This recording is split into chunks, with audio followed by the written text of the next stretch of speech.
What is up, everybody? Welcome back to the City Light Project YouTube channel for yet another live fight companion. We are back covering the LFA, ladies and gentlemen. LFA 163, Johns versus Garcia. And the prelims just begun. If you want to watch the prelims along with us as we do live play-by-play commentary, reaction, and interaction with all you folks in the live chat, you can follow along. Usually the LFA prelims are on, well, LFA's YouTube channel. They just popped up on LFA Brazil, and the prelims are going to be there. Looks like they didn't broadcast one. I'm guessing they're having some technical issues on their end, so they didn't broadcast the first fight, but we are in the second round of Zumar Archer versus Oziomon Oyem Honlan. And we had a friend in our last stream for Cage Warriors, and Mr. Oyem Honlan is his boy. So shout out to him. That's who we are rooting for in this first fight. He is in the blue corner, and he is absolutely dominating Archer. I mean, look at the reach and height that this guy has. 4 minutes and 41 seconds. And he was dominating the first round as well. He is up 1-0 in my opinion going into the second round. We are now 30 seconds into the second round. If you're new to the channel, welcome. We do live play-by-play commentary, reaction, of course, live interaction with you folks. So get your comments in the live chat. Vote in the poll question. Please comment if your favorite YouTuber, MMA YouTuber that is not listed. I know there's a huge list. There's a many great MMA YouTubers out there, so let me know. Oh, nice knee in the tie clinch there by Oyem Honlan. Went for the leg kick there. Did Oyem Honlan. What's up, JL? How's it going, buddy? How's the rest of your day? Where's Bilal in this poll? He's not an MMA YouTuber. But yeah, James Lynch is better than the Snake Guru. Man, I'm so pleased, Michael Humbard, that grotesque guy. It's a good thing Zoomer's not in the chat. But I love James Lynch. Oh, Canada, baby. I was in his stream this morning. West Coast was also in his stream this morning. Bilal doesn't even have his own channel, doesn't even have his own RSS feed. And his co-host is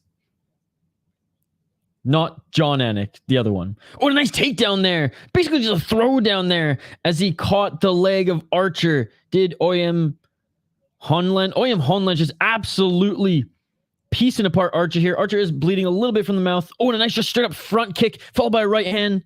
Oyem Honland is legit, ladies and gentlemen.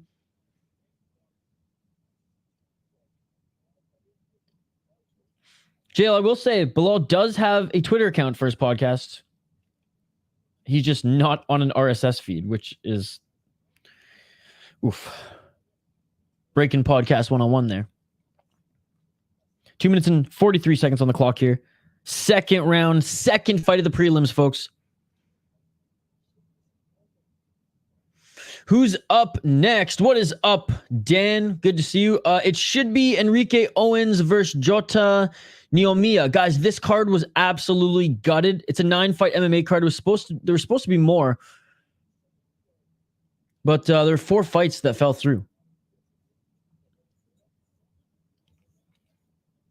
Oyem Honland pushing Archer up against the cage. 2 minutes and 11 seconds. On the prelims, though, there are only 3 prelims. So there only should be one more prelim after this.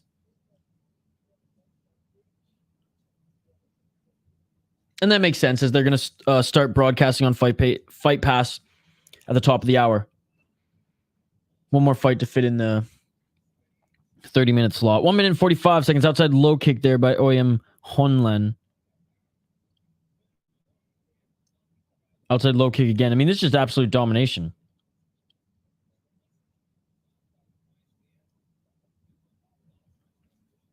LFA's ring's decent size.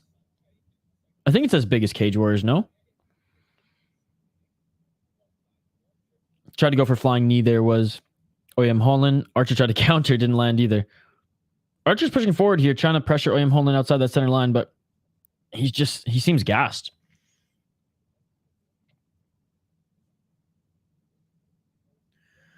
Funkmaster Flay, what's going on, buddy? Rigo and James Lynch are not better than MMA holes. That poll is outrageous. How is it outrageous if it's a poll? How is it outrageous if there are options? How is it outrageous if there is literally an option in the sentence or in the question being asked saying comment if yours is not listed? I mean, JL said I missed out on Bilal, Funkmaster. Apparently, Bilal is the best MMA YouTuber. At least the biggest Izzy fan, Lucas, isn't on this poll. He is biased. I have no idea who that is. Well, I mean, look how many votes. Aren't there only 5 votes or something? They better get more votes. MMA holes, huge supporters of this channel. Maybe not huge, but hey, we're in the chat earlier. Yeah, man. OG fight companion and streamers in the MMA scene on YouTube. OG, baby. Absolutely. And it's an honor that they jumped in the chat on the last stream, hung out for a bit. Love those guys. The whole team there. And that's it for the second round, guys. Third and final round coming up next year. And I know I missed some. That's that was the point of the exercise. I want to get you guys talking about it. I want to get you fired up. I want to get you guys to comment other names so that we can all show them some love as well.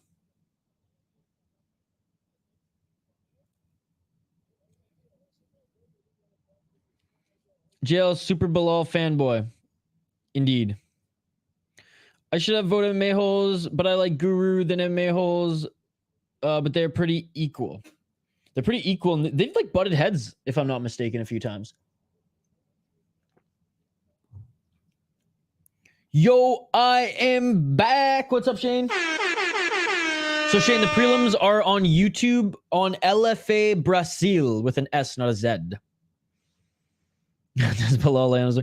He's gotten better. The one thing I'm critical of, it's a podcast. It doesn't even have a podcast feed. It doesn't have an RSS feed. You can't find it on any podcast app. At least he has a Twitter account for it. Bilal was cool, though. I changed my vote to MMA holes. It has changed.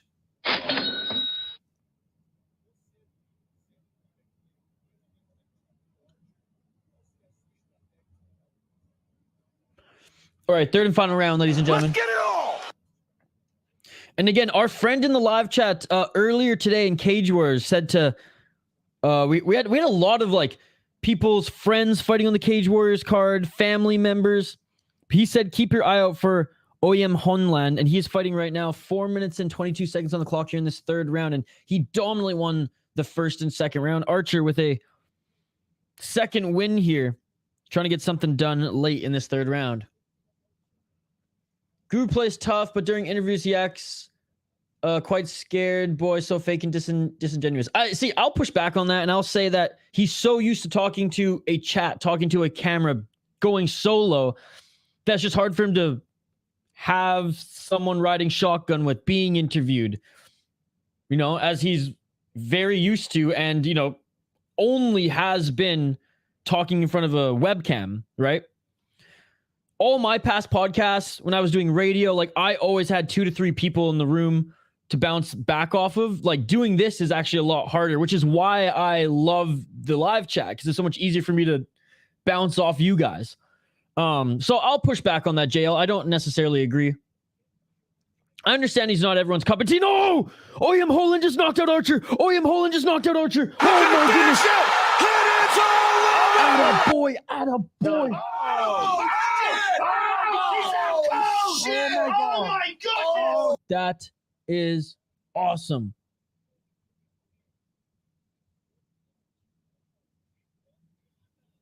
Wow, what a great win, guys. Take a look at this replay here in a sec. Who is ready for a new welterweight champ? Chaos. I'm not. I'm going for Leon. Let's go, Leon. I love Leon.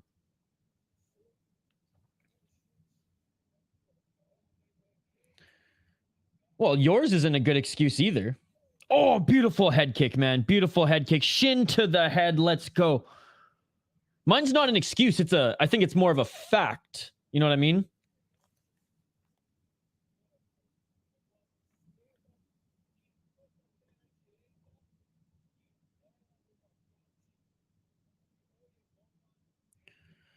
Yeah, I got nothing wrong with him. I understand that, like, he's not everyone's cup of tea, and that's fine, but he's the most unique MMA YouTuber out there right now. Again, I don't follow his live streams. I just like his content. Because outside the layer of comedy, or sorry, inside, you know, the outside layer of his content is based in comedy. His points are pretty damn good. You know, outside of the, you know, the outrageous stuff, the comedic stuff, I'll say. I'll put it in that category. He's got some good points. And he goes against the grain at times. John Hagus. Oyem Honland won via shin kick to the freaking face.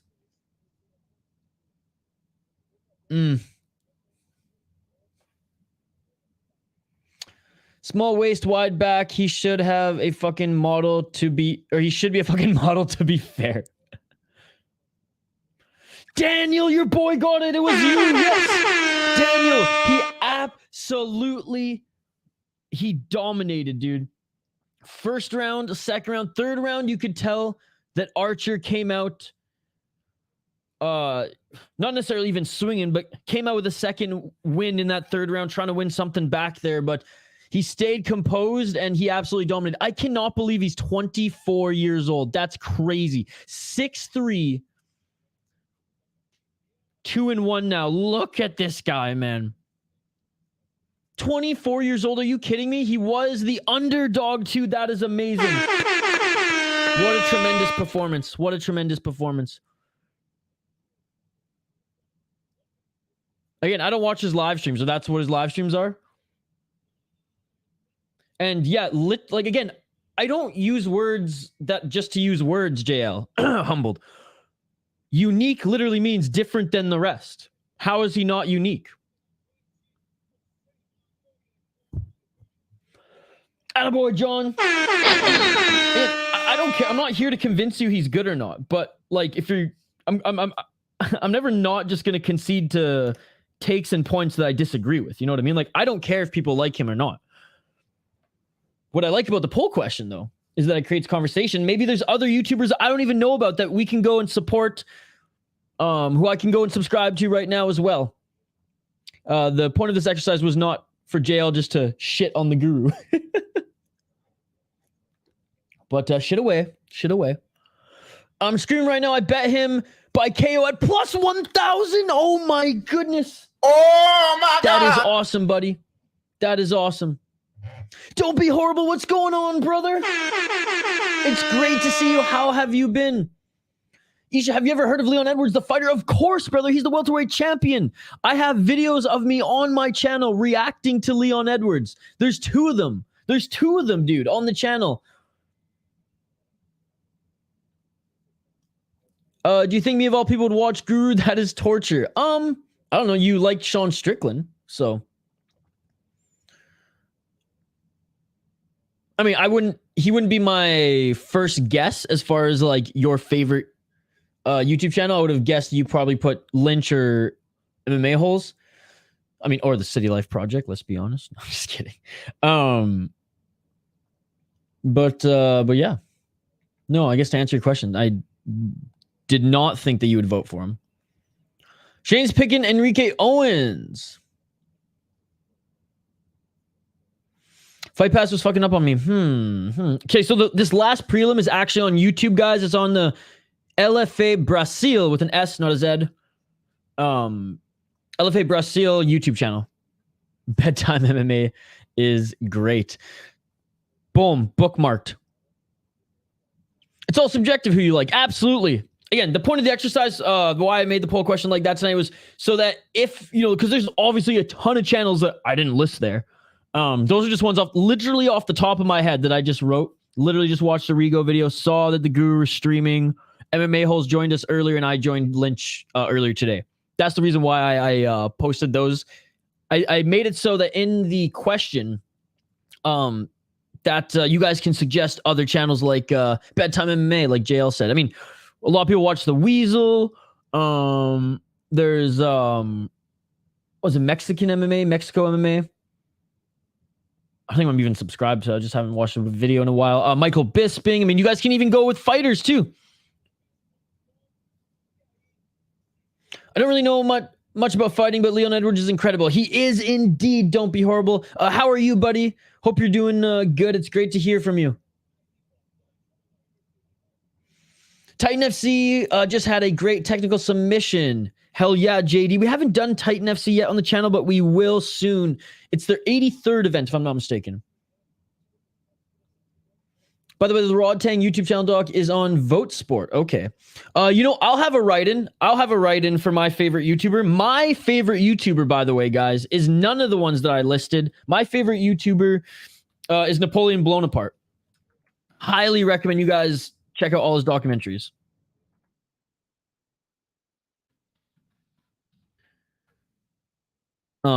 Yeah. I think he's tremendous. I've watched the Pride documentary about 6 times now, and it's like almost 4 hours. I absolutely love it. JL, if we're picking anyone, then Michael Bisping is the best, and he has a magical way with the words, man. My word.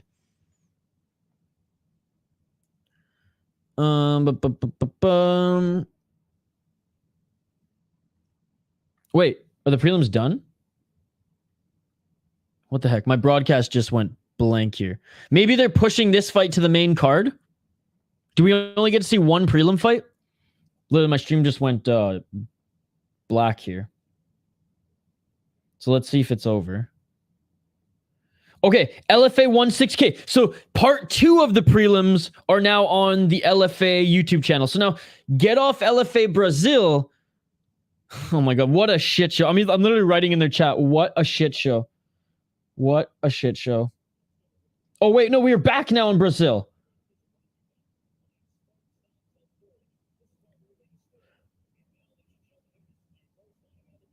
Okay, so we're good. So you can watch on 163 prelims on LFA Brazil and or LFA YouTube channel now. They just switched over the English broadcast. Anyways, we're good, guys. Sorry I missed, sorry I'm behind on a few of your comments here. Doing good, can't wait for hockey season. Yes, sir, Dan T, I'll give you my I'll give you my prediction in just a sec. Yeah, I figured it out. It was on YouTube. Just stupid. Yeah, it is interesting. Why do you want another lay and pray main event? I like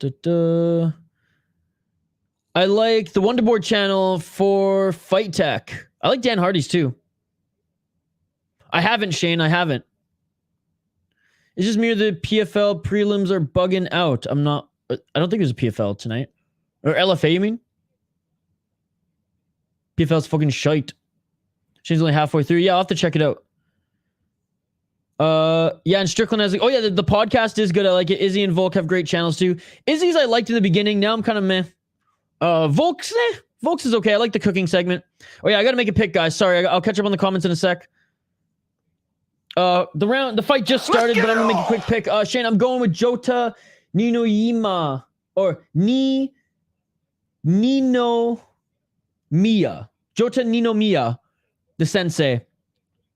And Enrique Owens just went for a takedown right now. Superfly Enrique Owens. Shane's going for Enrique Owens. Let me know your pick in the live chat, folks. Sorry, late to the prediction here. Wanted to make sure I didn't miss any of your guys' comments and wanted to make sure that we figured out this whole broadcast situation. We are going to the UFC Fight Pass right after this, I think. Anyways, round one, ladies and gentlemen. We'll get our focus back to the fight. I'll catch up on the comments here in just a little bit.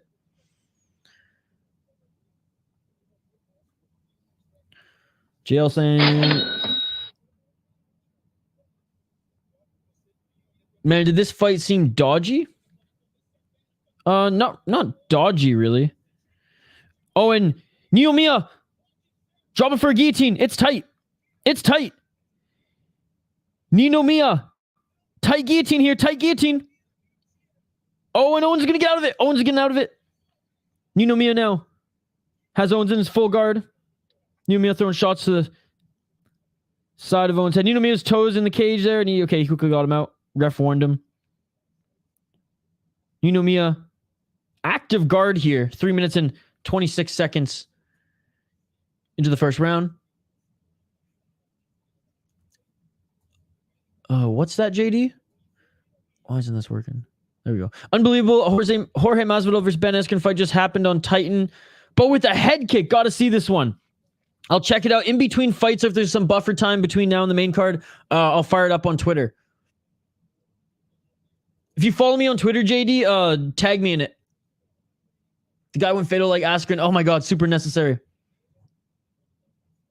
Why did he pull a JDM? Maybe he was confident in his guillotine. Everyone talks shit on my boy Askren, but straight fucking grappling stud. Wisconsin tough, baby. Dude, he dominated in Belton and he dominated in one. There was a time when he and GSP were the best welterweights in MMA, which is crazy. JDM had 3 opponents, 2 weight cuts, and facing unknown guys, so people should relax. I mean, he shouldn't have gone for all those guillotines, but he won the fight, so I'm relaxed. All right, we're through the comments. Appreciate you guys. Keep them coming. If I miss them while I'm calling this fight live, don't worry, we'll get right back to them. We just had a little backlog there, so I want to make sure to catch up before the next wave. 2 minutes and 14 seconds on the clock here. Near even odds here. Slight favorite is Enrique Owens. Superfly. And he's in the top position right now. 2 minutes on the clock. This should be the last prelim, by the way, guys. And then we'll go to UFC Fight Pass. But it was supposed to start at 7. Didn't even start till like 7:25. So who knows? Who knows? Askren was highly intelligent. Except for when he agreed to fight Jake Paul. I'm sure he made good money off that.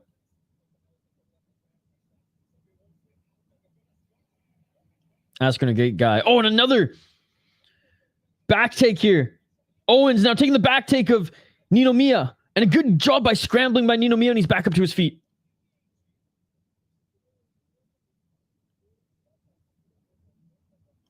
In fairness, his last MMA fight washed. That wasn't the smartest move. But it was his move, right, JL? Like, he did that in every single one of his fights and usually got the guy down. So I think it's more credit to Jorge. Oh my God, now the broadcast just messed up. Okay, we're back. 58 seconds left here. Owens with a great takedown again. I have nothing against Askren personally, guys. I think he was a great champion. I think he was a great Bellator champion. Wasn't well-rounded, had one great skill that no one could figure out for the longest time. And I do think the Robbie Lawler fight was kind of bogus, but I digress. That fight pissed me off more than anything. Yeah, but yes, think of it. He made millions of dollars in the Paul fight, and he took one punch. That's true. It was a hard punch, but that's true. Blondie has terrible grappling. Yeah, he did get up in open water in the middle of the mat, but he only got up once. He was active in the beginning, but you can see he's getting a little tired now.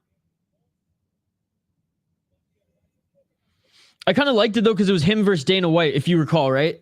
Him versus Dana White for the longest time, chirping each other. End of the first round, by the way, guys. And then gets traded to the UFC because Dana White hated Demetrius Johnson more than he hated Askren. I joke about the Paul fight, but Askren straight played the system on that one. Sure, but he had to be willing to get punched in the face, right? Move out of the way, not to my head where I can't see it. The Askren versus Jorge fight took my soul. I hate the fight. I hyped the shit so hard for months. We all know what happens if he misses the knee. Landon Quinones, the tough fighter fighting on Titan, just checked out that KO, and that was next. I can't believe the UFC took Askren over DJ though. That was just dumb. Yeah, I mean at the time, DJ wasn't selling, and now he's like unbelievably popular, right? I love DJ. Oh man. Dude, I know the feeling. I know the feeling.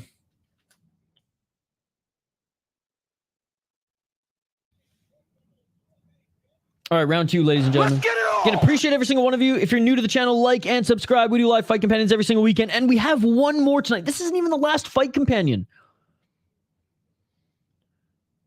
I know it's like pushing 9 o'clock Eastern. This isn't even our last fight companion. We have Lux after this. And basically, as soon as LFA ends, we will jump right over to Lux. The stream is ready. The video's there. Go like that as well. UFC predictions video dropping early tomorrow morning before the event. I mean, I just got to finish editing it after these streams. I'm staying up all night. Don't you worry. But we have 2 other videos that we dropped this morning, folks. And I appreciate everyone who took the time to watch those. Good head movement here by Ninomiya, but he just does not have an answer for the slam takedowns of Erique. Owens takes him down again. Ninomiya threatening with a guillotine again, but I mean, it was tight, but that first one he threw was tight, and Erique Owens, a good job of scrambling to get out of it. Oh, but Owens isn't liking this. Owens isn't liking this. This is tight. I don't think it's cinched, though. I don't think it's cinched. But he will not let it go. Well, I mean, JL, one of the guys is 3-1. One of them is 1-1. I mean, and that's it. Ninomiya is gassed out his arms here. Again, I don't go into, like, regional MMA, especially on the prelims of regional MMA. Guys coming right off the amateur. I mean, I don't try to set the bar super high. But they're just coming off the amateurs. Best KO halfway through 2023. Ooh, that's a good question. There have been so many good ones, man. Probably the Superlek shin to... what was his name? One sec. I'll find it. Erique Owens still in the top position here, guys. One sec. I'll find the name of the guy.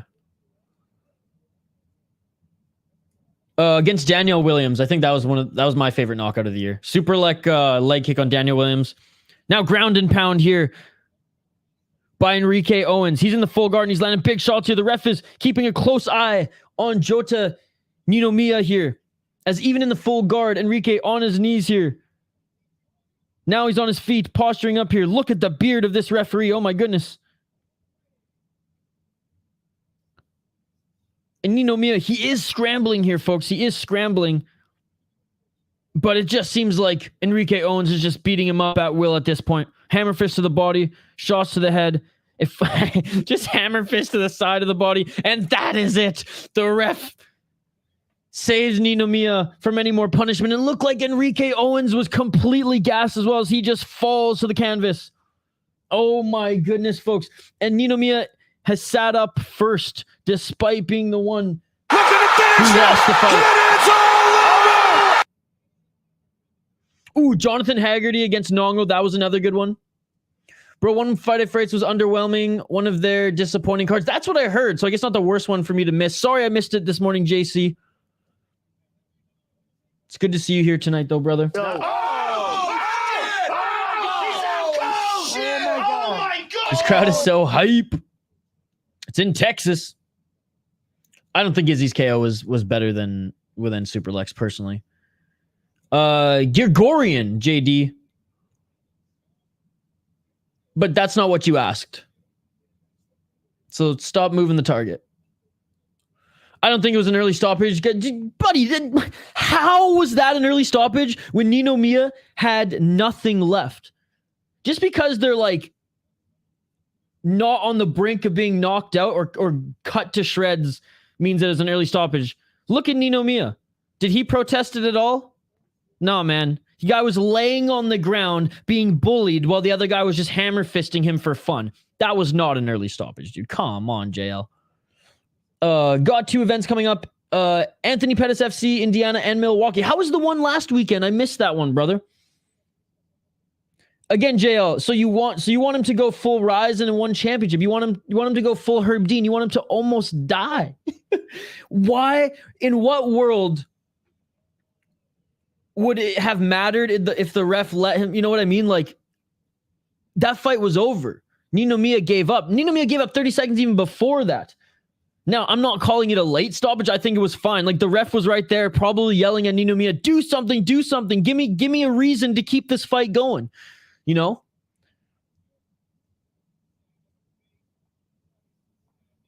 Again, I don't think the fighter has to be completely, like, almost out, cut up to shreds for it to be a good stoppage. At that point, he was not even trying to fight back, and he was moving literally from his back to his side. From his back to his side. Oh shit, he's hitting my side. I should move to the front. Oh no, he's hitting my face. I should move to the... You know what I mean? That was a bad performance though by my pick. I will say that. Good job, everyone who picked Erique Owens. I'm sorry to Tyrone. I said that was one of my picks early. One round of gas. Hope the one bad card doesn't speak for the whole organization. Oh, no, it doesn't. It doesn't. All right. So the prelims are officially done, guys. So now let's move over to UFC Fight Pass. As they made good time. It's about to start. 1 minute to spare here. Yes, yes. I mean, that's what I think.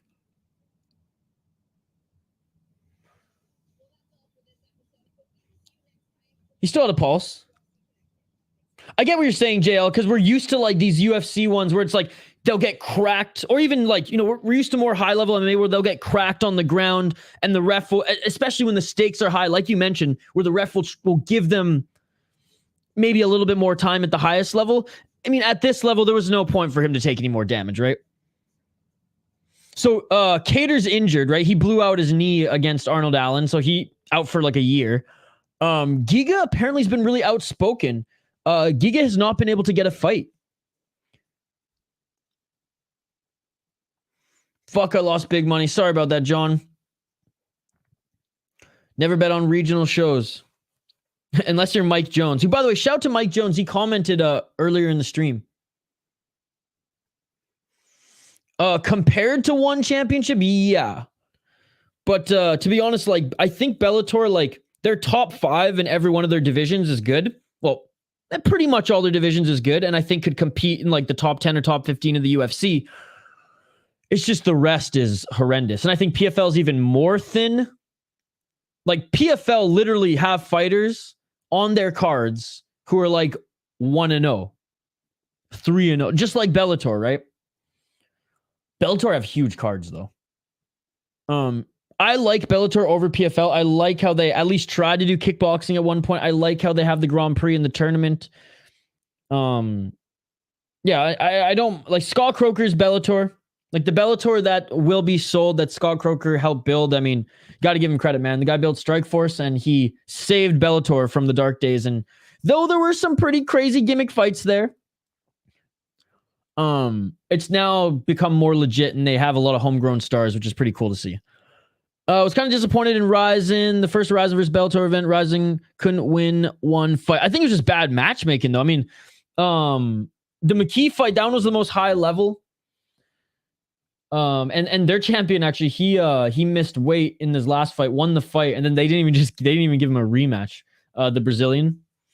I can't say I was disappointed in that card. I thought it was tremendous. It was one of the funner nights, funner New Year's that we've streamed. One of the funner New Year's as far as watching. You know, it brought me back to the Pride days for sure. You know, the Dream shows.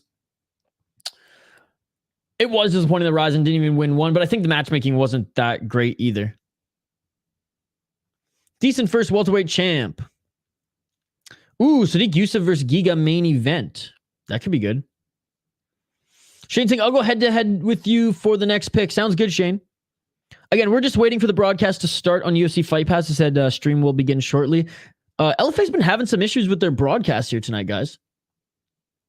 What up, Phony Turgeson? Yeah, but Alex was 5-1 in the UFC. In regards to what? I'm trying to scroll up here. What are we... Oh, yeah, but JL, clearly he belonged there. You know what I mean? Like, when you're a double champ coming over from Glory, I mean, that means something. And, like, he proved it. Like, he beat Adesanya in MMA. Is Bellator better than one, though? No. He wasn't on my app, thankfully. Whew. Sorry, Tyrone. I just thought it was close. They both weren't very good. I thought the underdog would take it. I'm looking forward to Pitbull. Tumble the 145ers at Bellator besides AJ. He got humbled by Pettis, bro. I don't like PFL's production in between fights. I don't like PFL's production at all. As far as production, guys, the best regional show for production is Eris. It's unbelievable. What's up, Jeff M? It's good to see you, buddy. Cater beat the living tar out of Giga, which he deserves since he talked a bunch of smack before the fight. Yeah, Giga was like, I'm the next champion, blah, blah, blah. And Cater destroyed him. I love Calvin Cater, dude. I just love that whole Boston Cartel team. I mean, I like Rob Font as well. All right, the broadcast just started, guys. I want Tony to win. He needs to do it quick because when Green starts losing, he will throw an accidental headbutt. Isha, I think I want to start doing regional fighter interviews. We met so many lately. Dude, Max Canona's last night. We're going to interview him tomorrow. So, Brian, if that's something you want to do, if that's something you need help with, if that's something that you want to post on this channel too, like let's talk about it, brother, because that's something that we're going to start doing on this channel. Again, shout out to everyone joining us right now. LFA 163 main card starts now. If you're new to the channel, we do live play-by-play commentary, reaction, and interaction with all you amazing folks in the live chat. Like and subscribe, vote in the poll question. Let's set the like goal at 30 likes. There's 21 of you right now watching. Smash that like button. Come on, folks. Smash that like button if you haven't already. Let's get this video to 30 likes. Jeff M, it's great to see you. Yeah, one is my all-time favorite promotion, even over Pride. Fair enough, Shane. Like, I watched Pride when I was a kid, so there's a lot of like nostalgia linked to it. Right now, my favorite promotions in this order. And again, this is not what this list is not who I rank as the best promotions, because obviously the UFC is the NFL, the NHL, the MLB of mixed martial arts. Like, it is the best. Okay, let's just get that out of the way. My favorite as a consumer of combat sports, it goes, and this is just MMA. I would put Glory even above UFC. I'm just saying, because it is a better product. I'm going one championship. I'm going KSW. I'm going Ryzen. I'm going UFC. That's my order for promotions I get most excited to watch. My favorite. Shout out to Gilbert Melendez on the broadcast here doing color commentary again. He's getting good at it too. Was only around to the fight, JL. He can't see why he's losing. Britt said hi. What's up, Brittany? Hope you're doing great. Happy Friday. The pink-eyed goat. Grrr. What's up, pink-eyed goat? Pitbull had a bad weight cut. I don't think it was a bad weight cut. Pettis wasn't active at all, so Pitbull went into that with a disadvantage. Dude, Pitbull didn't look like he had a bad weight cut. It wasn't going to be easy regardless. He was going down, he would have fought, he usually fights, a weight above even 145 to go down that low. I gave him props, and I thought upon rehydrating, he looked good. He looked really good, actually. Pettis beat him fair and square, man, and I'm a Pitbull fan. Is this the first match tonight? It's the first on the main card, Andrew. It's first on the main card. It's kind of weird because the president of the PFL is a guy named Ray Cepho, a famous K1 kickboxer. It's like he tried to make the PFL into a Grand Prix tournament like K1, except you're not allowed to use elbows, and they don't have the global rule set. Look, I like Ray Cepho. I respect Ray Cepho. I liked watching Ray Cepho. I've watched endless highlights of Ray Cepho. Even Dana has respect for Ray Cepho. But man, I just cannot stand that promotion. And they have money to spend, clearly, but I like the season format if you have a regular promotion format next to it, like Bellator. And I don't like calling it a season. Call it what it is. It's a tournament. I hate the season formats for points. Just go right to the tournament, like Bellator does. I like having those simultaneously, like Strikeforce did, like Pride did, like One Championship does still with their kickboxing and Muay Thai. Hell, they even did that with their MMA as well. But no elbows in PFL 2, it's ridiculous. I hate that so much. Like, if you're not going to allow elbows, you have to allow soccer kicks and knees to the grounded opponent like Ryzen. Gordon was lighting Green up and bullying him. We saw what Green did there. Yeah, but the fight wasn't over. Green would have come back. Pettis fight was good. We got gold in Milwaukee. Hell yeah, dude. And the Pettis brothers, Anthony anyways, he's building something special with that promotion. Must have watched a different fight. Smash that like, people. Yes, thank you so much, buddy. Judy, what's going on? It is, or Jules, I should say. It's been a while. Hi, back from the whatever. Where were you, Jules? It's great to see you. Thank you so much for joining. How are you? How's your summer been? Hit the subscribe. Yes, let's go. Great to see you, Jules. I've only seen 2 Pride cards, but I didn't like the no time limit Gracie fights. Yeah, and again, we've only watched Pride 1 and 2, Shane, so that was early Pride. They did kind of become a little bit more legit without the Gracies dictating rules. I think by the 5th or 6th card. PFL's horrible. Don't feel it. Yeah. Who am I picking? Give me one sec, Shane. I like Ron Crook. He's cool. PFL has juiced up. People only has their event in November, so people forget about it. Well, no, they had an event last weekend or the weekend before as well. Oh my God. Not even close, dude. Not even close. No, dude, Nate the Train is way better than Dennis Tiululin, and it's proven. He has a better UFC record than Dennis Tiululin. Dude, the fact that with that you don't even mention Nate the Train Landwehr, come on. You watch UFC as a kid, I watched WWF, then I watched UFC in my teens. Oh, hell yeah. 4 cards in the USA. I'm definitely going to one. Gracie's got humble thinking their gi would help them, and they got no cardio. I think they have decent cardio. I mean, that Gracie fight against Sakuraba went, like an hour and a half? And then he gassed? But yes, the gi definitely helped in the beginning when no one knew how to fight someone in a gi, and then quickly didn't work. However, I do want to say, JL, in the Blown Apart documentary, there was that one fighter who fought Vanderlei who wore a gi and ended up losing the fight, but did way better than everyone thought, that judo player, which I thought was very interesting. Dennis fought Beast Nation, should have had a draw with Onama. I know. Dennis Tiululin has utterly disappointed me. It's very sad. I had such high hopes for him coming in the UFC, and he just can't grapple. The guy has only one game plan, and that is stand-up, so it's disappointing because I was rooting for him. I wish Rico Verhoeven would fight again. Got Megadeth playing in the background. Yes, dude. Rust in Peace is one of my favorite albums of all time. I was out of commission. I'm good now. Trying to make the best of 118 degrees here in Arizona. Hope everyone is well. Well, I'm glad you're doing well now, Jules. It's great to see you again. Welcome back to the community. We have some new faces here as we've grown a little bit in the last couple months, but it's great to see you again. A little salad and chicken. All right, I'm going to get back. JC, I see your comments. Same with JL. We'll get back to the comments in a sec, guys. Got to quickly highlight these next fighters here. We got Kyle Fairchild against Alik Lorenz. Kyler Fairchild,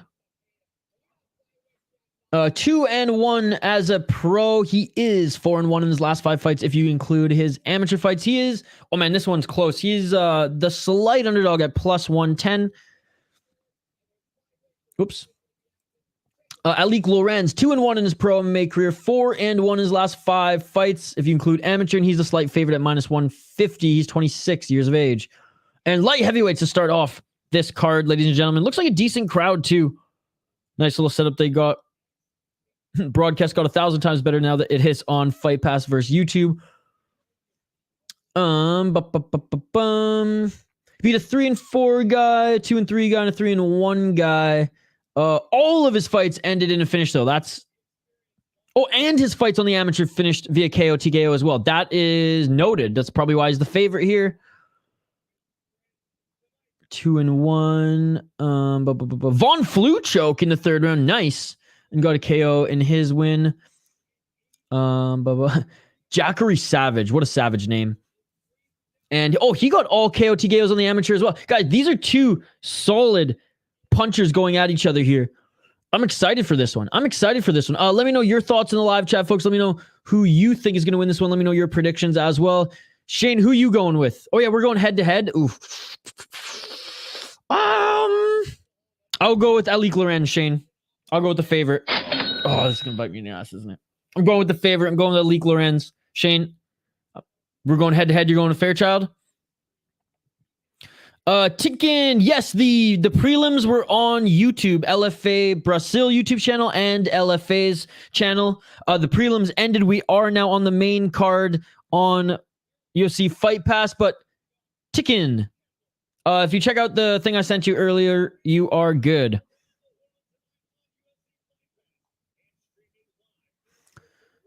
Rotang had his share in the US time for Super Light to go as well. I hope Super Light comes. After seeing the Napoleon Tough video, even though he may seem sketchy, Matt Hughes in his prime seems like a cool guy. Dude, Matt Hughes, I absolutely loved him during his welterweight reign. Missed you, chat and family. We missed you too, Jules. See, look at that. Hit that like button, everybody. What the fuck is a Von Flue choke? Oh, dude, here, I'll show you. It's also known as the OSP choke, as OSP used it a ton in the UFC. And it's also called the shoulder choke. Here, I'm putting a link in the live chat here. This is the Von Flue choke. It's just a cool, nasty choke. Honestly, I've never watched this promotion before. Any fights here to keep an eye on? Actually, as we move up the card, there's some solid fights. I would say once we hit Angel Alvarez up, all the fights should be pretty exciting. It's about on the same level as a Cage Warriors, Cage Fury, Eris. All right, Shane, you have Kyler Fairchild locking it in. Back to ruffle some feathers indeed. Did I hear Dan Herzog as a judge? I mean, this is taking place in Texas, so Herzog could very well be reffing. It is in the States. Last card was in Brazil. Fight starting. It's about to start here. Fighters are making their walk out to the octagon as we speak. I'll update the ticker on the bottom of the screen. Again, folks, if you're new to the channel, we do live play-by-play commentary, reaction, and most importantly, interaction with all you amazing folks in the live chat. We'll keep you updated on everything as the fight is going on. We're totally interactive as well. If I miss your comments while the fight's going on, while I'm calling the fight live, don't worry. We will address it. We will get back to it. Rudy, shout out from Fort Myers, Florida. Shout out to you, Rudy. Thank you so much.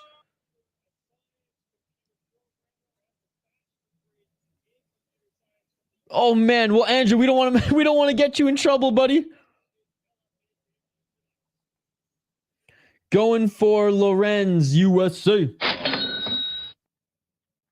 I am Iron Man. Aw. Well, hope we don't get you in trouble again, Andrew. Do you at least tell him to subscribe? I'm kidding. It's like a sideways guillotine. Yeah, it's like a shoulder choke, but it's not a lot of fighters use it. But OSP, St. Preux, he used to use it all the time. So a lot of people even call it the OSP choke. Oh man, Shane. Alik Lorenz's opponent. Well, they're both American, by the way, Brian. Kyler Fairchild looks mean.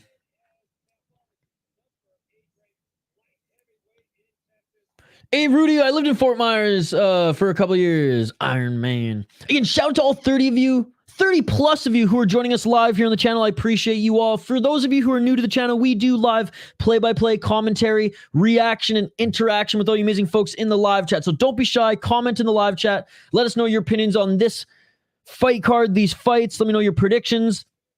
LFA 163, and so far it's been a fun card. This isn't even the last fight companion tonight this weekend. We have Lux. The end of the Lux card right after this, we will jump on there. Tomorrow we have UFC London, as well as Uriah Faber's A1 Combat. So many fight companions, so much combat sports every single week. And you have suggestions for cards for us that you want us to cover, let us know in the live chat as well. Best walkout song. I would have a couple. I would have a couple depending on who my opponent is, depending on where I am, walking out to. I mean, Till I Collapse, Eminem. That's a good one. I would say One More Time by Daft Punk. I know it's weird, but I like that one. And Staying Alive by the Bee Gees. It's really a reversal. Change my pick. Fairchild looks like he throws hammers. Yeah.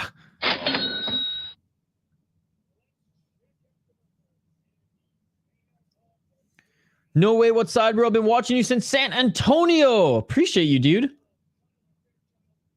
I'm done on YouTube for the night. Well, thank you so much for joining, Andrew. Appreciate all the support, buddy. Kyler Fairchild is 32 years old. Alik Lorenz has a little bit of reach on him. But other than that, their stats are pretty much the same. Dude, the first prelim fight that broadcasted was awesome. And our boy Daniel in the live chat, it was his buddy who got the win. And an awesome win. Adam Dubois, what's up, my City Life Nation? What's up, Adam? Good to see you, buddy. Ooh, Voodoo Child by Jimi Hendrix. That's a good one as well.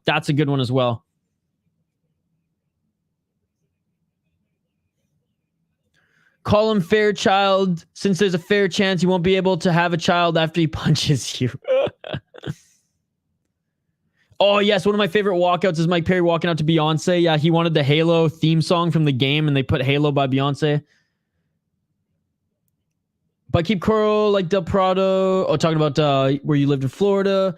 Kyle Guy had a Muay Thai background by Alik Lorenz, got KO power. This should be a good stand-up fight. They both have a ton of knockouts. All of their wins on the regional or as amateurs have been by knockout. This is going to be a fun fight, guys. Folks, before we get into this fight, I'm updating the ticker on the bottom of the screen to reflect the round. Our first fight on the main card is about to begin. I got Kevin Fernandez by KO. A little early, but we're locking it in, buddy. All right, round one. Let's get it all. I like the story with Rory McDonald, how he changed his phone number, but the UFC kept texting his old phone number, and the new person who had the number kept just sending in songs for Rory McDonald to walk out to, and Rory McDonald had no idea why random songs were playing. 4 minutes and 30 seconds on the clock here. Inside low kick by Lorenz. Lorenz in the blue corner. Fairchild in the red. 30 seconds has gone by.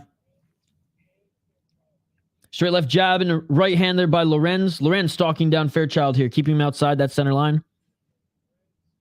Outside low kick by Lorenz. 4 minutes and 18 seconds on the clock. Colt Lorenz, let's go. Old McDonald had a song.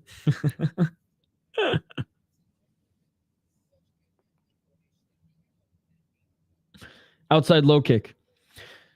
No, the UFC would text the number, and the guy who had the new number quickly caught on to what was going on, and so every time the UFC texted him for like 2 years, would like send songs in, and then at one point the UFC came to Rory McDonald in person and was like, "Hey, sorry, we can't play that last song suggestion that you wanted." He's like, "I never sent in a song suggestion," and that's when everything was realized, and he gave him his new number. So for like 2 years, Rory McDonald was walking out to songs that he didn't even choose, and he had no idea why they were being played. All right, back to this fight here. 3 minutes and 26 seconds. Oh, nice! That was just manhandling by Fairchild. Where's Fairchild from? Oh, Iowa. Dude, he looks like an Iowa boy, man. He's got that farm boy strength. Let's go. Dude, he looks like he's from fucking Iowa. Down under is good. Down under is good.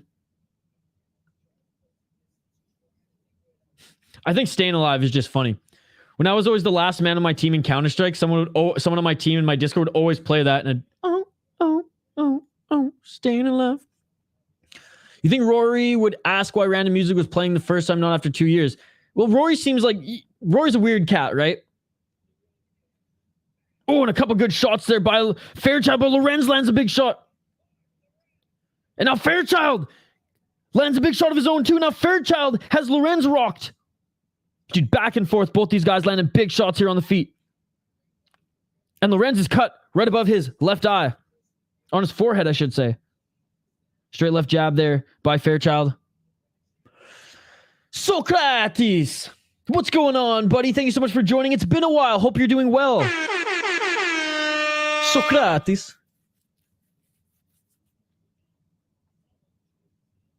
Throwing heat. Let's go. Best name for Roy was the Canadian Psycho, and it was so true. Hey, Bellator champion, guys. And he beat some solid guys in Bellator, too. Never got it done in the UFC, had some wars, but credit to him. And, you know, he was still in his prime when he went to...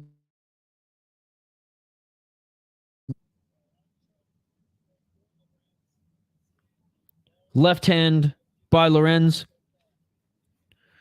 Found God in the PFL and didn't want to hurt people anymore, much like Zabit. Left hand by Fairchild there. Right hand to the body by Fairchild. 1 minute and 22 seconds. Hard to score this one, guys. They both have landed some big shots on each other. And Lorenz tried to set up a big uppercut. Fairchild seems like he has a little bit of quicker striking, but Lorenz definitely has the power. Oh, and a nice left hand there by Fairchild, and Lorenz just rocked him. Lorenz just rocked him with the right hand. Dropped him there for just a moment. Lorenz is on skates. Lorenz is on skates. Or sorry, Fairchild's on skates. Fairchild's on skates. Lorenz moving forward here. Just throwing boom, big shots there. Big right hand lands by Lorenz. Body shot here, mixing it up. Left hook. 53 seconds left. Straight left jab by Lorenz. Fairchild's on skates. Right hand by Lorenz. Fairchild's just covering up here. Shot to the body. Knee to the body. Ref is on him. Fairchild's going to have to move forward here. If he takes another couple big shots, I mean, the ref could end this. Another big shot by Lorenz. Lorenz with an uppercut. Right hand, and that is it, ladies and gentlemen. That is it. Alik Lorenz, standing TKO, baby. Oh my God. Iowa strong. Let's go. Farm boy, motherfucking strength. Let's go. Oh, my goodness. Oh, my goodness. What a brawl, ladies and gentlemen. Yes, sir. Been good over here in Ottawa. Hope all is good for you. I hope some of the smoke is clearing from some of them fires out east, man. Hope you're enjoying your summer. It's going great here. Glad to see you. Glad to hear from you. RIP to Bellator. Yeah, hopefully it can continue to run or the roster gets absorbed by the right promotion. Dan T, sorry I missed your comment here, but it was a brawl back and forth until Alik Lorenz landed a couple big shots, and then it was an absolute massacre. Pump It Up is a good walkout song. Yep. What a scrap. Go Lorenz, says Colt. JL, of course, in typical JL vocabulary, folks. Humbled. We need to make hoodies with the City Life logo. Whoop, that just says humbled on the back with JL's handle. I wish the ref let it go longer. I think it was a good stoppage. The ref gave him more than enough time. It's just, again, back to what we talked about on the prelims, because JL and I were going back and forth about this.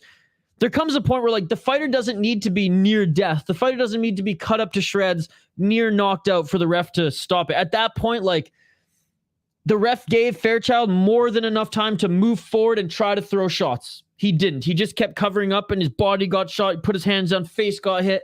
The guy's chin was just way too strong for his own good. I don't think it was a bad stoppage there, guys.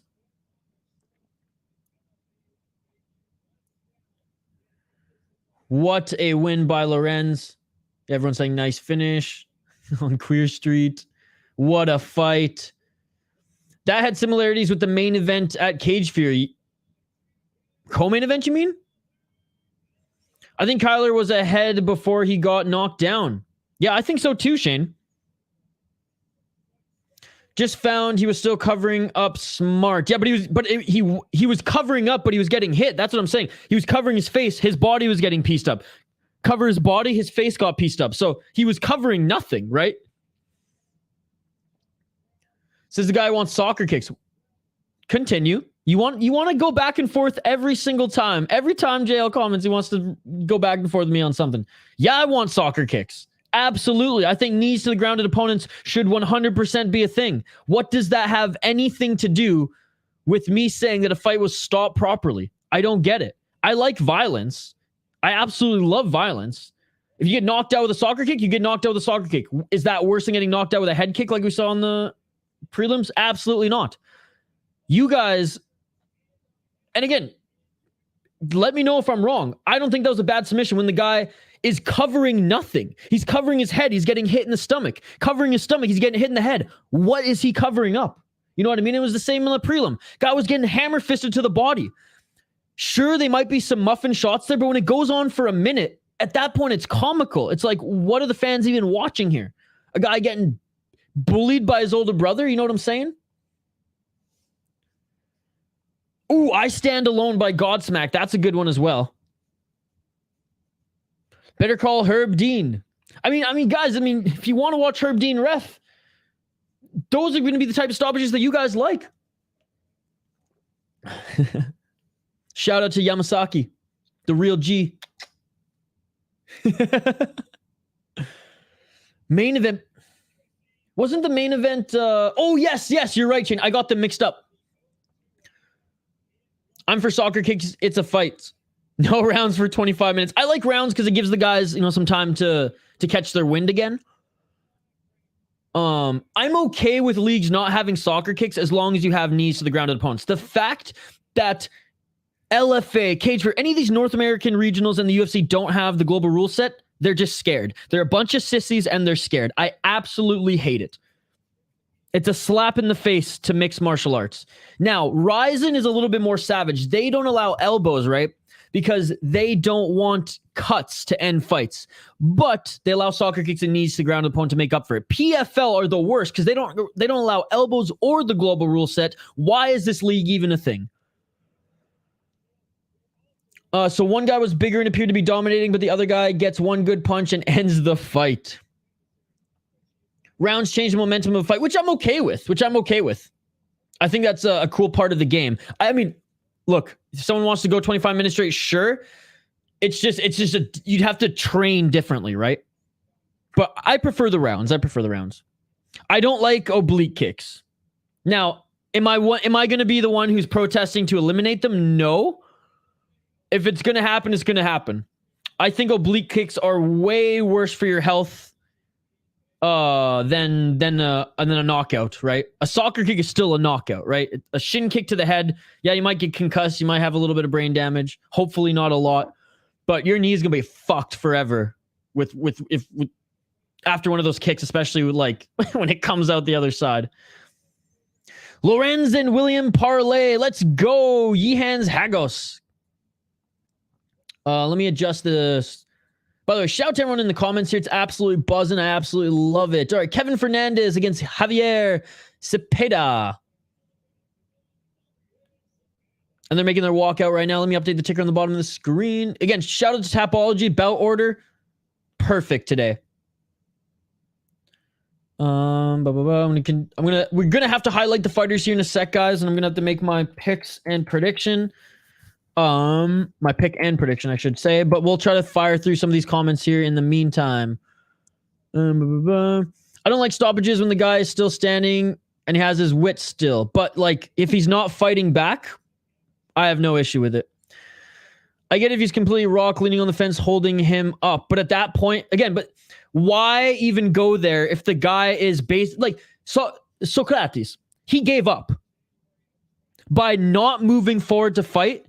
And guys, this wasn't 5 seconds. Like, you watched the same fight as I did you not? Like, do I have to rub my eyes? Like, come on, guys. That was 50 seconds of not even swinging back. Okay, maybe once, but you know what I mean. I'm all for your guys' argument if it's like 5 seconds of that shit. 5, let's say even 10 seconds. But when it's almost a minute, I mean, at that point, end it. It's embarrassing. I'm embarrassed for the guy there.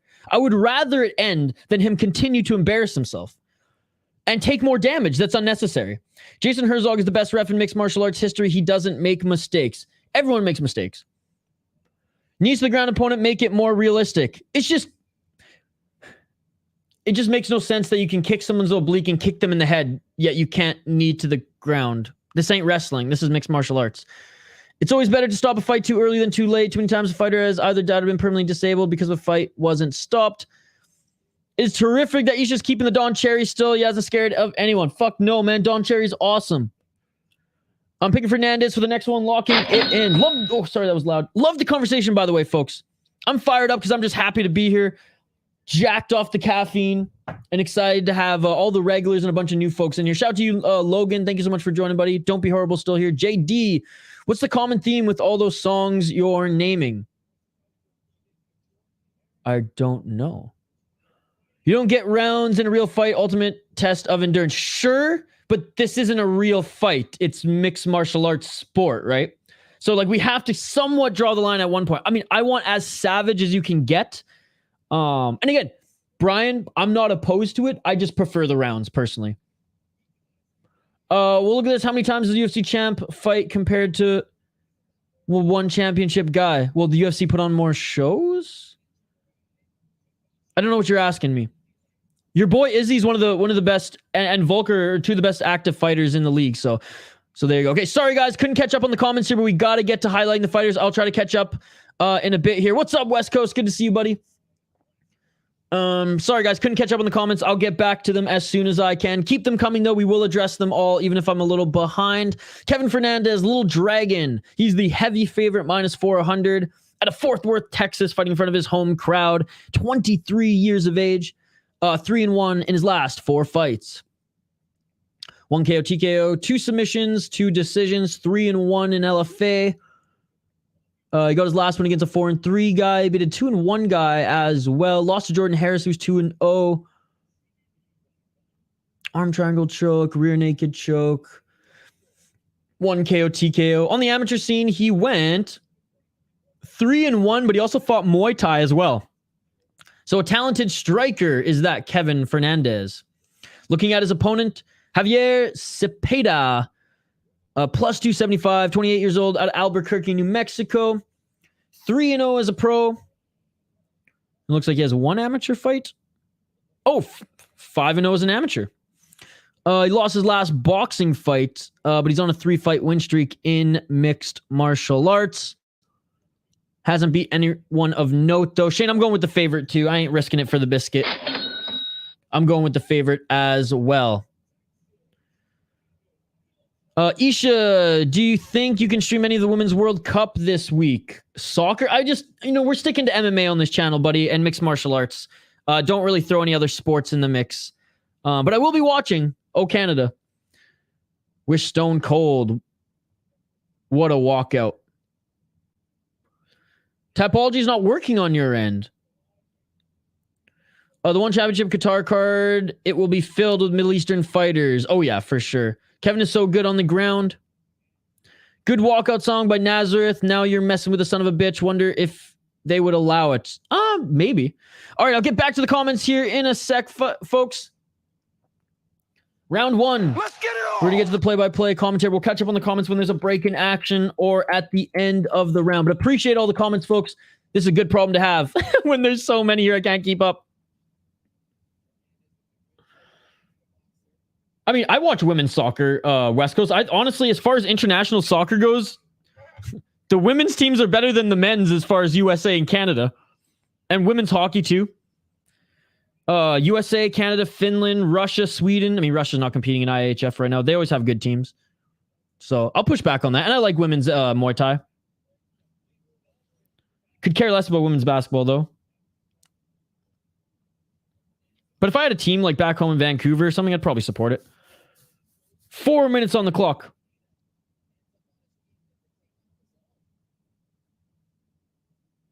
I'm like so much of a hockey junkie, like I am a fight junkie, that like, man, I used to go to my ex-girlfriend's beer league games just to watch hockey. She was really good, so that was always a joy. The rest of the teams, not so much. Even her teammates, but back to this fight here. 3 minutes and 40 seconds on the clock, first round. It's been just a high-paced grappling match so far here, ladies and gentlemen. Fernandez in the red corner. Cepeda in the blue. And a nice takedown there by Fernandez. Again, sorry I'm behind on some of the comments, folks. I'll try to catch up as soon as I can. Don't be horrible. No, just normal-ass coffee from the coffee pot, brother. Absolutely, West Coast. Absolutely. There's so many instances in mixed martial arts where it's like, man, we need this.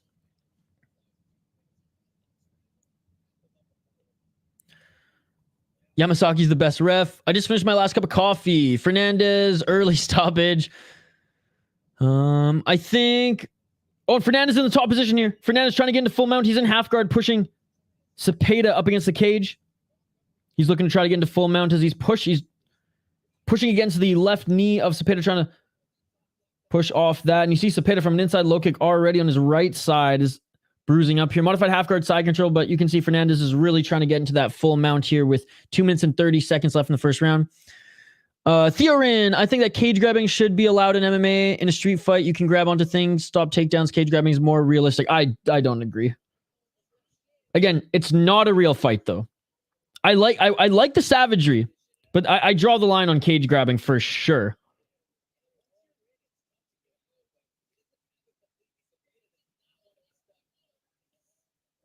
Crucifix position. Crucifix position. I get what you're saying, though.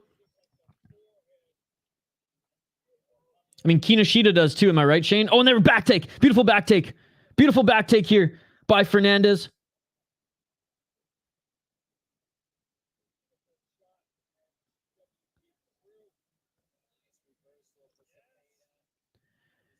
Look, guys, if we want a real fight, then there has to be no cage, right? Like what Joe Rogan says in a basketball court. All right, they're back up to their feet here. 1 minute on the clock. No cage grabbing for you. Cepeda, a huge dog, but his def valued bet here. 100%. Did you see that troll bought 4 seats at WNBA game and fell asleep? Oh my god. You can kick nuts in a street fight too, but def frowned upon.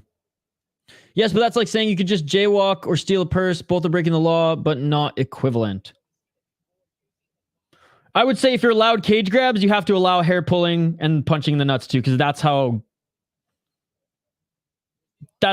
frowned upon it is from my point of view. Like, oh, and here we go.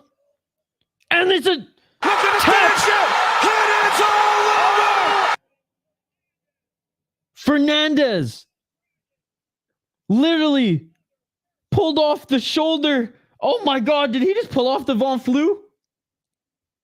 I looked away for a second. It was an arm triangle choke of sorts for sure. Was that a Von Flue? We were just talking about the Von Flue choke. Easy win. First round win there for Kevin Fernandez, guys. What a submission. Oh my goodness. Oh my god. Oh my goodness. WNBA gets too much hate in my opinion. They aren't as good, but still fun to watch. No, just an arm triangle. Okay, I didn't see the replay. I looked right at it and he was submitted. Hey, still beautiful. Beautiful arm triangle choke. Yeah, let me revert. I'm watching it right now. I just rewound it. Oh, yeah.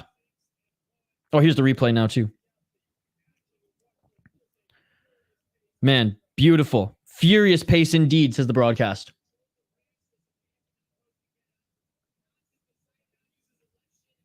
I know, but like, what is this? One championship? Or sorry, Pride? High gouge. Ice round pound, supposed mixed martial artists who are just wrestlers with little other skills who just take down, lay and prey on people to win fights. You know what? But that's part of mixed martial arts. That's why I tell people like yourself who are like, oh, I don't like this part of MMA. Watch Muay Thai instead. Watch kickboxing instead. That's what I tell all my friends. Why aren't you watching Glory then? Why aren't you watching One Championship? Why aren't you watching K1? You know what I mean? Why aren't you, rewatching, after, the rise in kickboxing tournaments and things like that? And maybe I'm a little cheeky when I tell that to my friends too, but it's true. They're all like, oh, mixed martial arts, this mixed martial arts is that. Well, it's mixed martial arts. Unfortunately, wrestling is part of it, right? That's why I encourage everyone to watch Muay Thai and kickboxing instead. Beauty about MMA is solving that problem.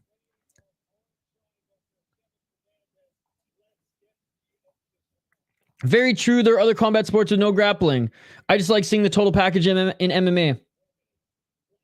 Well, and sometimes we do, man. There's a lot of times where we see a good, healthy dose of wrestling, grappling, actually changing position. And there it goes. Announced as the winner right now was Kevin Fernandez. But no, like, I get it. There's some fights that just suck. And look, just like any sports game, there's some hockey games that suck. There's some basketball games that suck. There's some NFL games that suck. There's some fights that suck. I mean, like, look at that GSP. It's funny that when I watched, the GSP mixed it up. He did a good job. Like, there were some fights where he laid and prayed, but he was active on the ground. There was always blood in a GSP fight, whether it was his blood or his opponent's. And even then, people called him boring. I'm picking Tucto. The favorite had 2 canceled fights in a row recently. Shane's already... I'm not even on the page yet, and Shane's already there. Oh, yeah, but Shane's swinging with this one, and I respect it. I respect it. I'm not a big kickboxing fan. Interesting. See, I love kickboxing. I like Glory. I even like One's kickboxing. K1's is awesome. I love K1, dude. I think K1's making it easier for North Americans to watch their events here coming up. Last week they had a leg of their Grand Prix, or a leg of their tournament at 10 a.m. Central Time, which was so easy for a lot of people to be able to watch, which was really cool.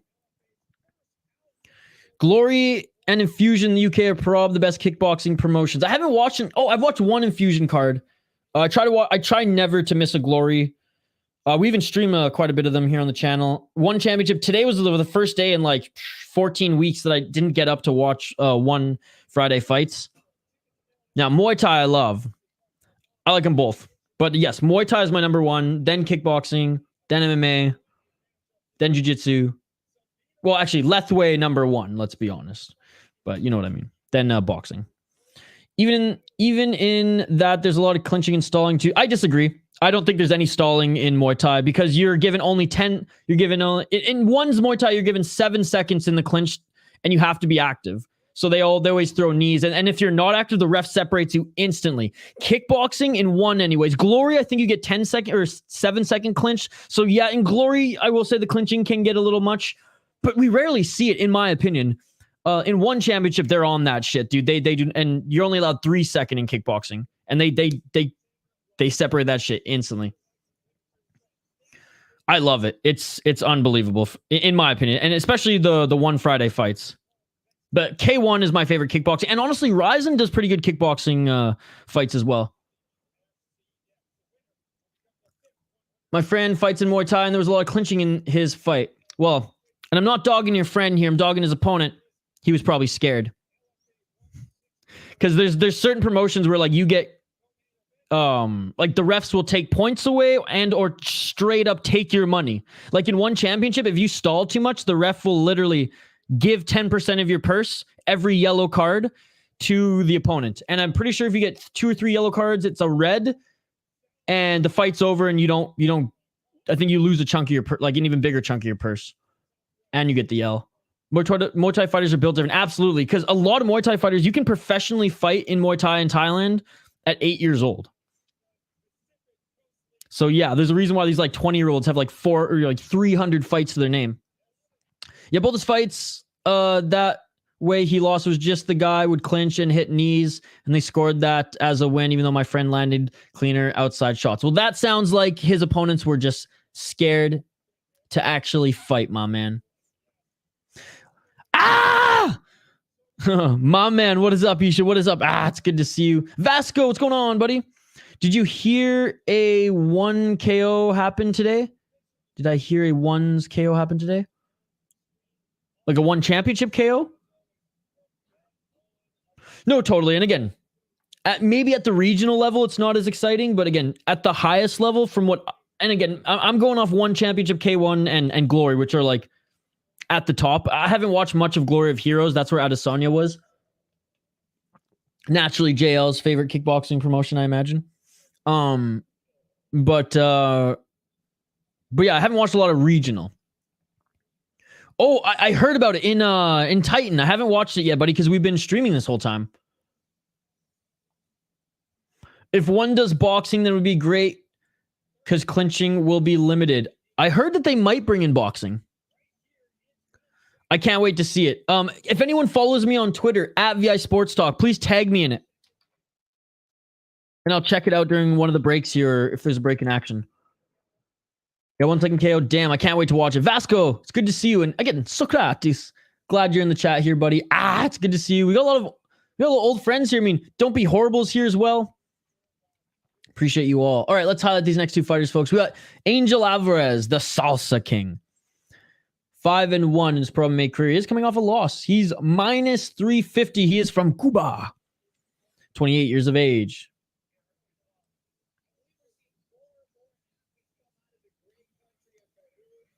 3 KO, TKO, 0 submissions, 2 decisions, 3-0. Speaking of Titan FC, he's also 2-1 on Combate Global. 2 fights canceled, so he has not fought in a year. Wow, in a year to this day, where he lost via KO, TKO. Before then was undefeated.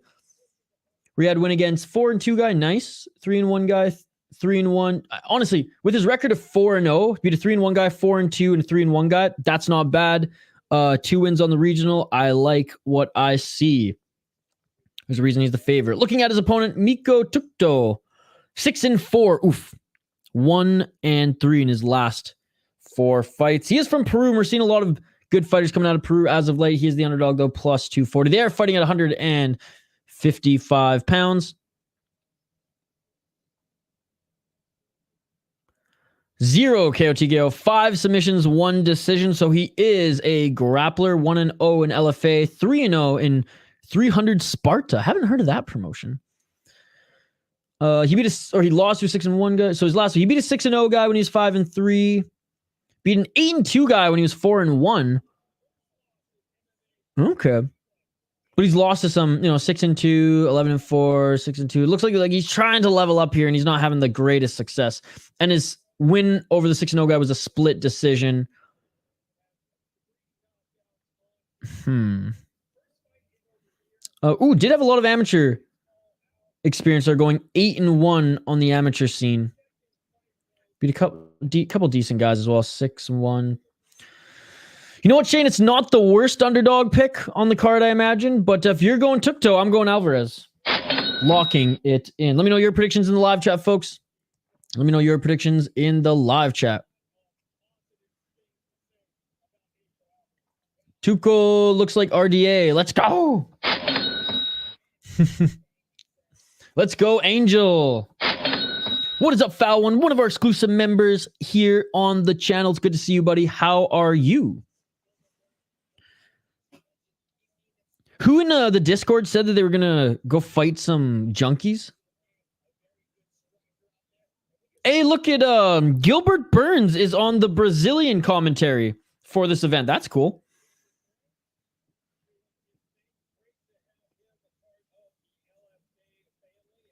All right, both fighters are about to make their walk into the cage. Again, lightweight fight coming up here, folks, on this main card. Big shout out to everyone joining us live here on the channel. Appreciate every single one of you.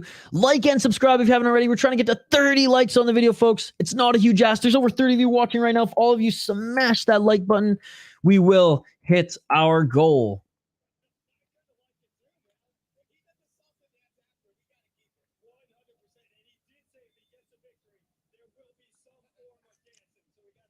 All right.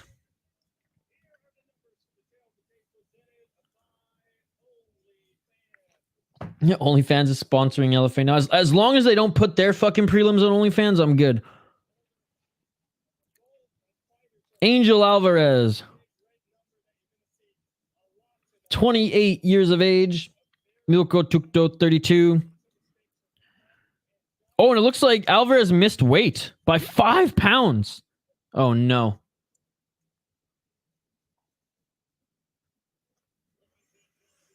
Gilbert Melendez is on the English broadcast. Gilbert Burns is on the Brazilian, or was on the Portuguese. Tucto Tapology picture looks like Pat Barry. Oh my God, I can't unsee that. Shane's got Milko. I got Alvarez. I like Matheus Pereira as a dog for this card. Yeah, there are some good underdogs, man. There's some good underdogs on this card.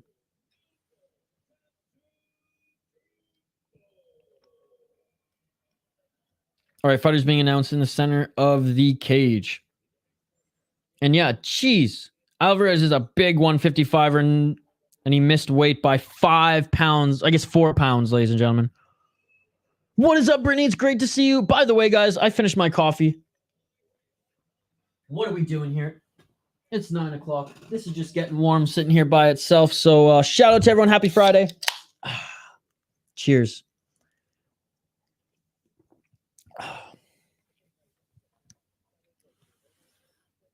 All right. The official made them touch gloves. All right, intense stare down there. Round 1 coming up here.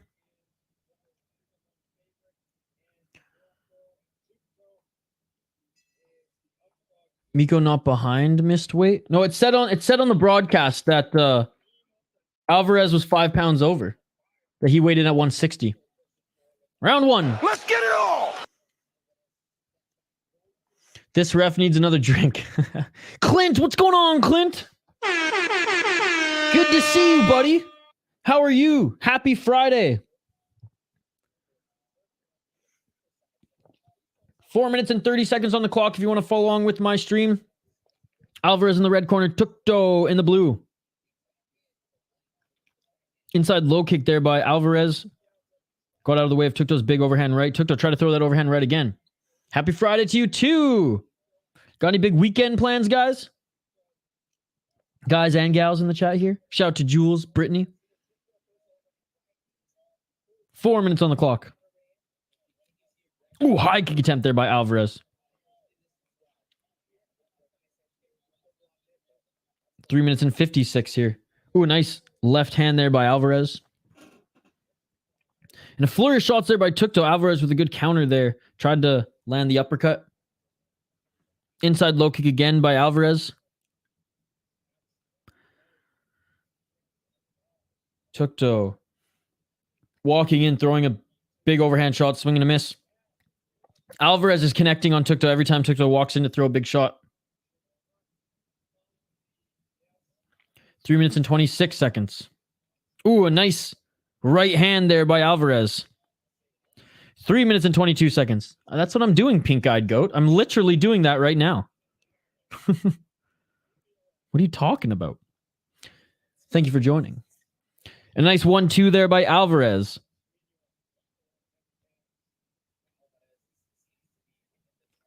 Three minutes on the clock. Alvarez throwing a high head kick right now, pressuring Tucto outside of the center line.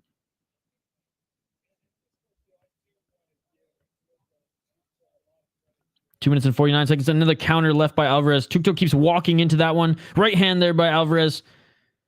Tucto leaving his head open there. I mean, they might clash in heads here. Tucto leading with his head even when he walks in with the strikes. 2 minutes and 32 seconds.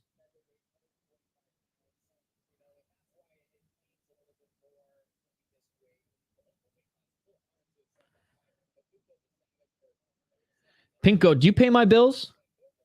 2 minutes and 15 seconds on the clock here. Pink-eyed goats, my employer here, guys. The boss is here. 2 minutes on the clock. Right hand there by Tucto. Didn't land clean. Counter right by Alvarez. Didn't land either. Nice 1-2. And again, it's Tucto walking forward. Alvarez landed that combo, by the way. It's Tucto walking forward than just walking into Alvarez's shots here. But I feel someone's going to go down in this one because it doesn't look like Tucto can take Alvarez down here. And every time he moves forward, Alvarez lands a combo here. And Alvarez is not getting too tired because he's not the one applying the pressure. 1 minute and 30 seconds on the clock. Again, big shout out to everyone joining. Don't forget to like and subscribe if you haven't already. We do live fight companions every single week. And if I missed your comments, don't worry. We'll get back to them. We'll get back to them. Body kick by Alvarez. And then a counter 1-2. Left hand by Alvarez. 1 minute left in this first round. Again, just walking and swinging Tucto with either that right or that left hook, and he's just not landing. And you almost like his body moves before he moves. So I imagine that it's easy to telegraph for Alvarez. Oh, and a 1-2, a left just dropped Tucto. Alvarez just left hand just dropped Tucto. Tucto desperately trying to go for a takedown here. If only we had knees to grounded opponent, Alvarez could have finished it right there. Back up to his feet, Tucto, 30 seconds left. Again, if we had knees to grounded opponents, that fight could have ended right there. Alvarez could have kept Tucto on the ground, just kneed him right in the head. But no. We have these sissy-ass rules. Left hand by Alvarez, which make me absolutely sick. Because the fight would have been over, and it would have been awesome. Tucto finally lands a right hand there. Final 10 seconds left. Dun, dun, dun, dun, dun. End of the first round. All right. I don't know, but I love to cook. Me too, buddy. Yeah, Pink Goat. Upset that I wasn't paying attention. I don't support the fighter who misses weight. I worded it poorly. I'm watching you very carefully. I'm poor, bro. Who voted for MMA Guru? Are you getting blazed tonight? Maybe. We might dabble in the hippie lettuce later. Yeah, by 4 pounds.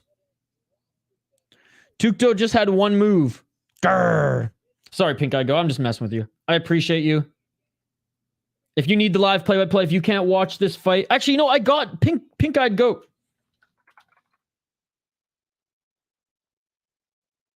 I got you.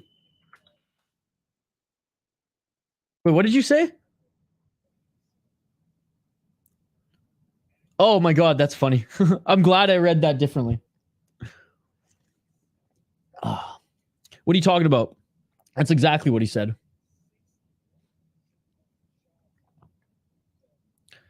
What are you talking about? That's exactly what he said.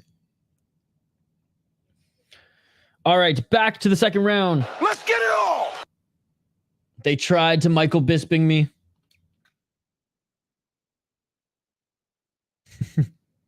He's eating something else this weekend. 4 minutes and 44 seconds on the clock here in this second round.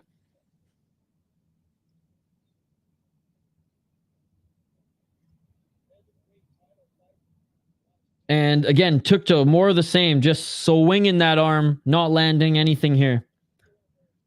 Whether Alvarez is moving forward or just on the counter, he's getting the better of Tucto. I'd love to see the striking numbers in this one. 4 minutes and 19 seconds on the clock here in the second round, guys. Oh, and a counter left there by Alvarez.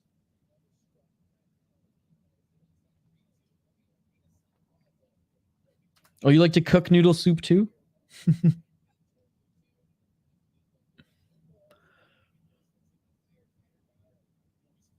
4 minutes on the clock.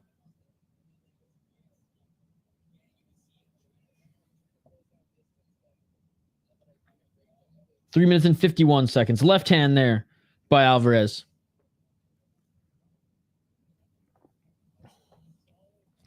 Cock push-ups?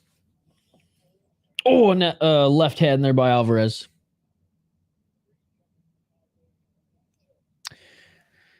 Not a fan of those one-sided fights. Got to get better matchmakers. At least make it close. Yeah. Tucto going for the takedown there. Bleeding from the nose. 3 minutes and 23 seconds left. Yeah, Alvarez is piecing this guy up. 3 minutes and 14 seconds left. Left hand thrown by Alvarez doesn't land.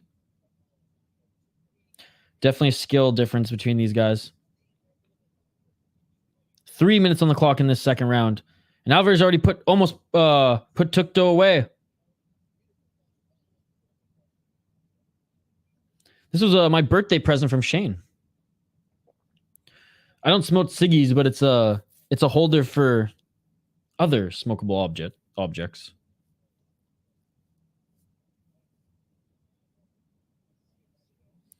Two minutes and 37 seconds on the clock in this second round.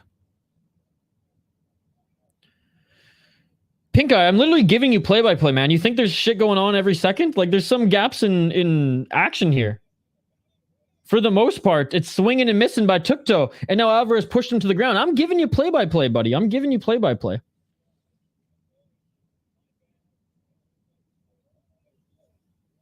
I think the pink-eyed goat's here trolling. Counter right by Alvarez. 1 minute and 58 seconds on the clock.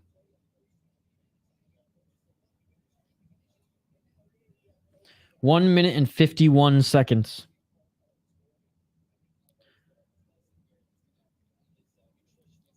And Alvarez, like, not wasting any energy here, fighting a very smart fight. Because Tucto's leaving himself open every time he blitzes in there.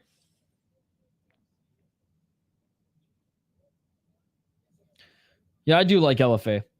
As far as regional MMA, it's one of the best. Remember the old native smokes 200 in a bag? I don't. I never smoked. That's like... So I don't know cigarette lore.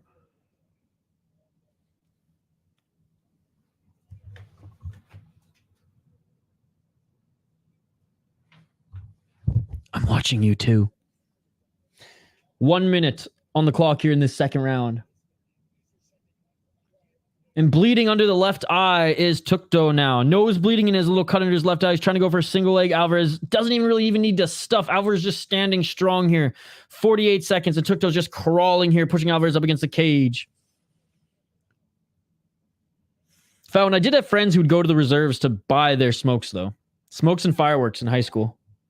And use Canucks jerseys. Shame you didn't get to scream my username when you stared into the camera. Ah! 23 seconds left. Alvarez just beating up Tucto's. Tucto's still searching for a takedown here, but not doing anything. 15 seconds left.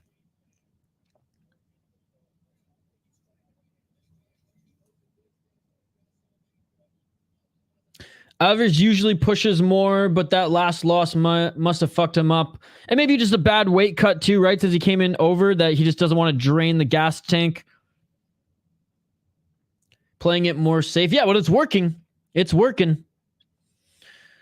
And he's walked Tucto a few times here. End of the second round, guys. So it is working. Tucto's getting beaten up. He's a tough guy, but he's getting beaten up here. But no, definitely, like, he hasn't been the one pressuring this entire fight. There have been moments where he has been, but for the most part, he's kind of been on the back foot, and every time Tucto kind of blitzes in, he counters him every single time, as we're going to see in the replay here. And even just throwing, like, it's poor Milko Tucto. This guy's trying to go for a takedown, and all Alvarez has to do is just push him to the ground. All right, round 3 is about to start here, folks. Foul one, not a fan of the LFA fight kits. Solid C tier on the list, I think, compared to these other promotions that we've been watching. Who's winning this one? Oh, man, Angel Alvarez. Absolutely piecing up Tucto. He's dropped him a couple times as well. Good to see you, Dan, by the way. All right, round 3. Let's get it on. Let's get it on. Double right jab by Alvarez. Neither of them land, just to gauge the distance again here. Again, there it is. Tucto walks in with a big overhand right, and Alvarez punishes him with a 4-punch combo. Good kick to the body there by Tucto. Another big shot there by Alvarez. Tucto walking forward. 4 minutes and 32 seconds on the clock if you want to sync with my stream.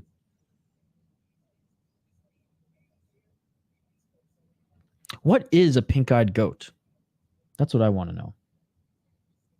Is it just a goat with pink eye? Is it John Jones with pink eye? Like 4 minutes and 13 seconds on the clock. High kick attempt there by Alvarez. Now he's the one pressuring Tucto outside that center line. And nice 1-2 in that left hand. Got right through the guard of Tucto. Again, some swelling under the left eye of Tucto as he's got a little bit of a cut there. Oh, and a nice right hand there by Tucto. Finally lands something. Back to the center of the cage. For the LFA cage is starting to look like the UFC's with sponsorships left, right, and center. At least they allow their fighters to have sponsorships on their shorts and the banners still. Going in again, Tucto for that overhand right. Alvarez, that's all he's doing. Now he's clinching up here looking for a takedown. And Tucto ends up getting reversed and Alvarez ends up on top. 3 minutes and 24 seconds. Alvarez ended up on top here.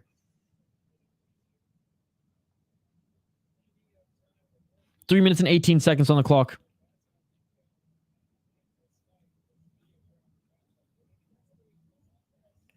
3 minutes left, ladies and gentlemen, this third and final round. And Tucto desperately trying to go for a takedown, and he didn't get it. End up getting reversed there by Alvarez. Alvarez now in the top position in half guard. Again, like and subscribe, folks, if you haven't already. Interesting. Who are you rooting for on this card in particular? The pink-eyed goat. 2 minutes and 45 seconds here. Trying to get back up as Tucto, but Alvarez is just punishing him as he's pretty much controlling his left shoulder here. Controlling the neck here. Tucto crawling on his knees, but Alvarez controlling the neck. Alvarez inviting him back up to his feet. 2 minutes and 25 seconds, halfway through this round. When are you streaming next? Right after this, buddy. Grr. Pink-eyed goat, what are you growling about? I'm giving you a play-by-play. Right after this, we're streaming Lux. And then tomorrow, UFC. Oh, and a nice counter 1-2 there by Alvarez as Tucto tried to swing in with an uppercut that was going nowhere. 2 streams tomorrow, UFC and Uriah Faber's A1 Combat. Uriah Faber's A1 Combat. And again, going with that overhand and trying to go for a level changes Tucto. God, man, like, what is the definition of insanity again? Doing everything exactly the same and expecting a different outcome. I mean, Tucto here, he hasn't changed up his game plan at all. Like maybe trying to go for a takedown, but I guess he has switched it. Instead of walking in with an overhand, he is walking in with an uppercut now. You need all the favorites to win. You got a big parlay? I think there's some underdogs who already won though.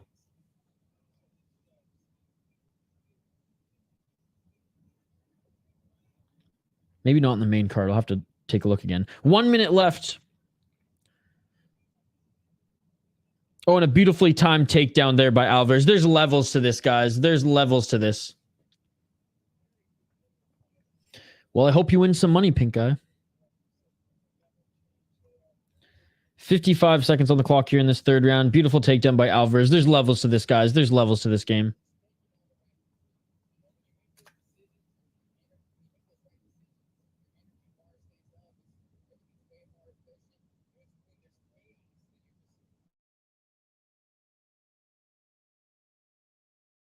Left. Top control here by Alvarez still.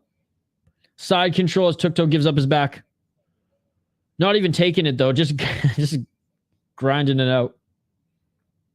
19 seconds left.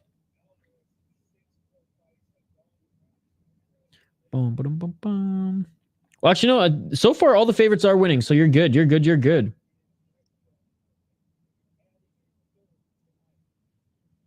Ah, got you. That's it. Look at the finish it!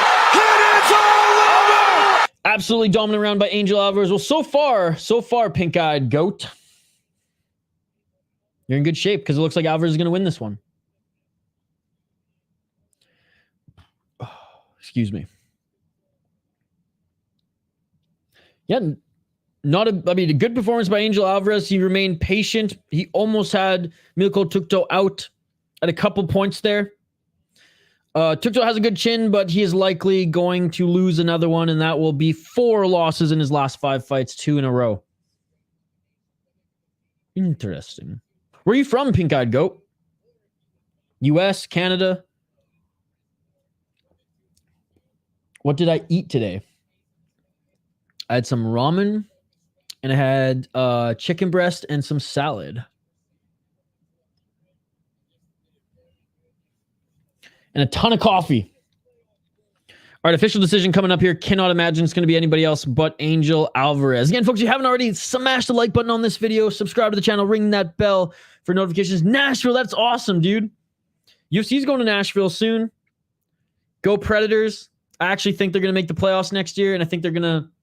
I think the changes they made to their team are good. At the Rubber Arena. The Bridgestone Arena. Minnesota, buddy. Originally from Canada, though. Nashville makes sense. I can't wait to go to Nashville. I've never been. Gotta hit up Tootsie's. Love music. Love making my eyes red, but I mean, it's easier to do that in Canada. All right, official decisions coming up here, folks. Back inside the octagon we go for the official decision. Again, I cannot imagine a world where it's not Alvarez. We're already on to our featured fight. That's right, ladies and gentlemen. There's only 3 fights left on this card. Angel Alvarez wins this one. After a lot of time off, after suffering a loss, he improves his record to 6-1. What a great performance he put on there. Again, there's levels to this game. He's going to have to get matched up against someone with a little bit more skill there so we can really see what this young guy can bring. Wait, what the heck? All right. Next, we have Landry Ward against Matheus Pereira. Was it Activate A who said you were high on Matheus? He's a slight underdog at plus 130. See, we call it the tire barn here. Let me know when you come down. It's nice down here. Oh, I will 100%. You will all know. I love it. Hey, it's the Music City, right? Can't wait to see some bluegrass and or some just blues bands. Obviously, there's gonna be some country, but I hear the rock is awesome there as well. I hear Tootsie's is just legendary, and there's a bunch of other spots I want to hit downtown right near the Rubber Arena. Lionel Messi just scored a winning free kick last second of the game. Ends 2-1. GOAT on his debut. Holy shit. Remember talking about his big money move? Yep. GOAT, there's no contact in the first place. I just written a status about it. Wow. Unbelievable. All right, let's quickly highlight these next 2 fighters, and I'm going to take a quick break because I got to drain the main vein, and I got to grab another one of these bad boys, and I encourage you all to do the same. By the way, shout out to the steady 40-ish people who've been joining us throughout this entire stream. You all are awesome. All the regulars, all the new subscribers and new viewers, all the returning ones we haven't seen for a while. Socrates, Jules, Don't Be Horrible. I mean, and more. There's so many of you here tonight. It's amazing. I appreciate every single one of you. Seriously, guys, don't forget to vote in the poll question. Don't forget to like this video. This has been a fun chat so far, guys. All right, the Lone Star Kid, Landry Ward, 7-1 in his pro MMA career. 4-1 in his last 5 fights. He is on a 2-fight win streak. He is a slight favorite, fighting out of Texas, 26 years old, at lightweight, minus 175. I love the Lone Star Kid coming out of Texas. 3 KO TKO, 0 submissions, 4 decisions, 4-1 in Combate Global, 3-0 in Extreme Knockout. He beat a 14-6 guy and a 6-2 guy in his last fights, 1 unanimous decision and 1 KO TKO. He lost to Javier Perez, who's 6-2. Beat a 16-10 guy and 2-0 guy when he's 3-0. So not bad given his young resume. And he's 3-1 as an amateur, or 2-1 as an amateur. His opponent, Matheus Pereira, the underdog, plus 130 out of Brazil. 11-5 record. 3-1 in his last 4 fights. 3-1 and no contest in his last 4 fights. Or 5 fights, I should say. And that was an FEN, knee to the groin. Had 2 canceled bouts in 2022, so making his debut in 2023. Hasn't fought since 2021. Where he fought in Future MMA, where he beat a 4-1 guy. He's beaten a 6-1 guy. Lost to 7-7 guy. Beat a 5-2 guy. His resume is not as impressive. I mean, 25-7 guy, that's pretty good. Not as impressive. I mean, not the worst underdog, though. Not the worst underdog. I'm going with Landry Ward. That is my pick. Let me know your thoughts in the live chat, folks.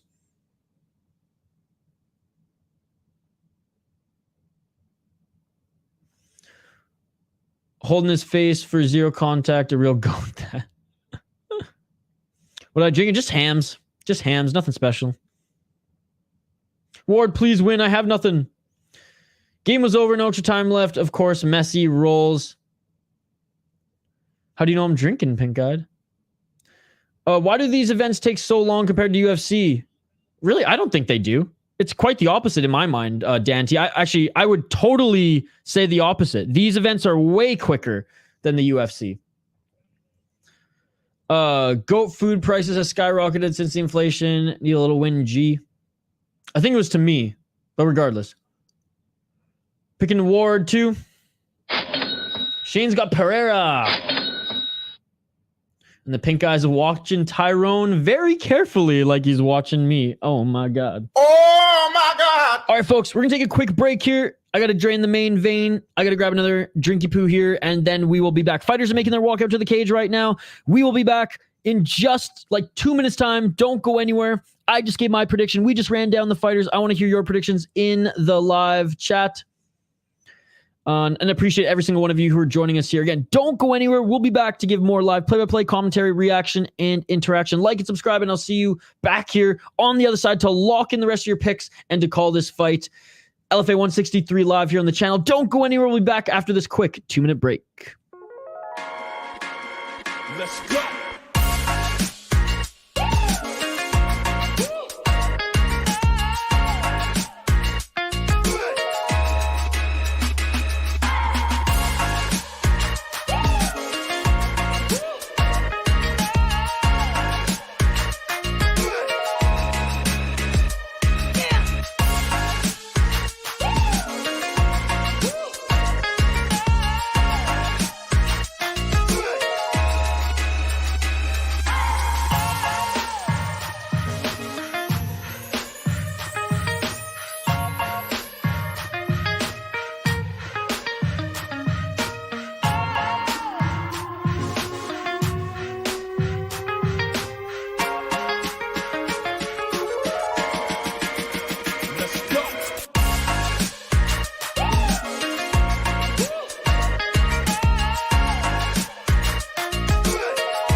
Let's go.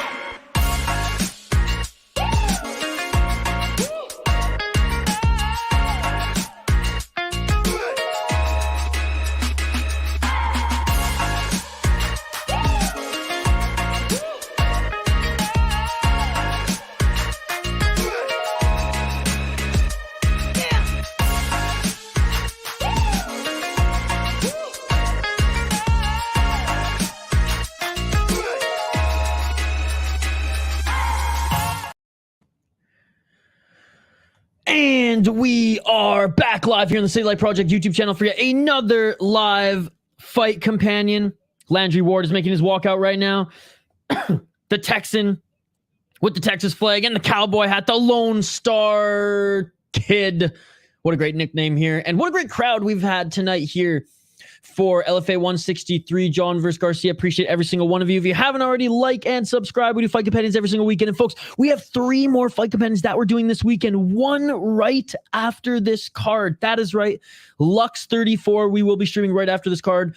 That card starts in a half an hour or about 40 minutes, but we're just going to join it as soon as we're done here. We won't even take really any of a break. We're just going to hop right to it. Let's get back to the comments here, as I know I have some predictions to lock in. What the fuck? But when you come down here, you got to visit some bars off the Broadway. Good local lager ciders around here. Dude, I love craft beer. I love going to local joints, local food joints, local pubs. If you guys are interested, I do have a hockey and craft beer podcast called The Soda Pod. You can find it on any podcast app, and we do have a YouTube channel that we're trying to get to 1,000 subs before the season. So if you dig my vibe, if you want to support more of my content, go check that out. If you don't want to, no worries. Dude, I'm literally going to keep you posted, though, because I want to go to Nationals sooner than later. Brazil, Dan locking it in. You're in Nashville, I'm in the UK. I got Steph Curry. Two's gonna want to grapple. He's not bad. He can be sub or bust sometimes if things don't go his way. I think Landry decision. Impa in his corner. Hey, I've been switching up the music a little bit. Glad you like it. We got a copyright strike on the regular If You Wanna song, even though it's on it was on a free use app. All right, guys. Yo, CCTV 420. What's going on, brother? We have a great crowd here tonight, CCTV, and it's gotten even better now that you're here, brother. Happy Friday. Cheers to you.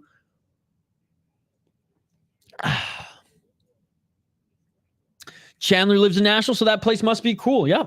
And you know what? I've always, the Nashville Predators have always had a soft spot in my heart. The year that they went to the Stanley Cup Finals against the Pittsburgh Penguins, what was that, 2016 or 17? No, the Capitals won in 17, right? So it must have been 15 or 16. Regardless, I placed a futures bet on Nashville, and I put a lot of money down in September. And let me tell you, when they made the Stanley Cup Finals, that series, before the Penguins beat them, I was like, you guys have no idea how excited I was. I thought I was going to pay off my student loans. Hope everyone's having a great night indeed. Changing music is good. Absolutely. Cheers, yo. Okay, it was 17. So what? The Capitals was 18 then, right? Dude, I was the only Capitals fan. And like they're like my second team. I just love Ovi. Let's just be honest here. And Backstrom.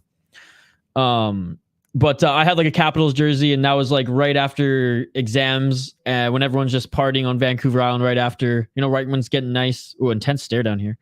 And I went bar hopping, watching every single game in my Caps jersey, dude. Didn't party as hard as Ovi because there's no one to party with, but I was fucking pumped. You a hockey fan also? I think you are. Speaking of student loans, you don't want to imagine what PA school is like. Yeah, Caps was 18. I ended up betting on Caps in 6. Attaboy. Attaboy. So you are a hockey fan. I love it. Preds. Attaboy. This ref is trying to be Eugene Behrman so bad. Attaboy. All right, round 1. Let's get it all. Appreciate it. Always down to talk hockey, guys. Arguably even more a badass sport. More of a badass sport than fighting, or at least it was. 80s, 90s, and early 2000s hockey was definitely way more badass than MMA. Now, not so much. Anyways, back to the fight we go. 4 minutes and 19 seconds on the clock here, and some good grappling right off the bat. Ward trying to take Pereira to the ground. Nice knee by Pereira. Both these guys, skinny boys at 145. Tall and skinny, both of them. 4 minutes on the clock here. Pereira trying to take this to the ground, attacking that right single leg of Ward. Good takedown defense by Ward here. Pereira still trying to get that single leg. And they break. Right hand swinging a miss by Pereira, but he lands a good head kick.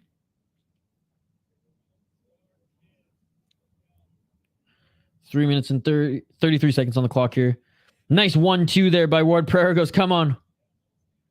Oh! And Ward just dropped Pereira with the right. Ward just dropped Pereira with the right. Ward's laying down the ground and pound here. 1, 2, 3, 4, 5, 6, 7, 8, 9, 10, 11 shots I just counted there. 11 shots I just counted there. Well, you guys like your refs giving him a chance? He's giving him a chance. Let's go, baby. Another left. Good job by Pereira. Getting him into the guard. Starting to move here. Starting to grab that neck. 11 just shots in a row there. And you can see it right under the left eye of Pereira. It is cut up now, but Pereira's still in this, folks. Pereira's still in this, and props to the ref. Kept him going there. Now going for the armbar. Doesn't get it. 2 minutes and 48 seconds. Ward still in the top position. Ward escapes. Ward's look. Oh, is Ward looking to enter the guard. Pereira just laying on the ground on his back here. Charlie Olive style. And Ward invites him back up to his feet. I'll get your comment there in a sec, buddy. I'm just locked in. Oh, and a nice right hand by Pereira, followed by a left jab. Oh, and now Pereira just rocked Ward with the left. Pereira striking doesn't look too great, but when he connects, apparently he hits hard. Nice right hand there by Pereira. They're just swinging in the pocket here. High kick attempt by Ward. Someone's going down, guys. Nice right hand by Ward. Not the most technical striking, not the fastest striking, but it's a brawl nonetheless, guys. Nice left hand by Pereira. Pereira now going for a takedown. Can he get it? He cannot. He ends up falling on his back here, and Ward's in the top position. Oh, my goodness. Oh, my God. 1 minute and 48 seconds here. I mean, on the feet, guys, Pereira didn't look too bad. 1 minute and 41 seconds.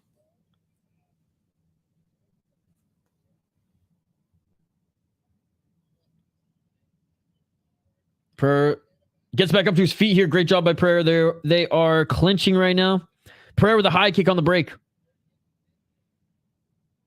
Pereira's confidence is starting to rise a little bit more than it was in the opening frame there when he got rocked. 1 minute and 14 seconds. Brawl in there in the pocket. 1-2 by Ward to attack the body.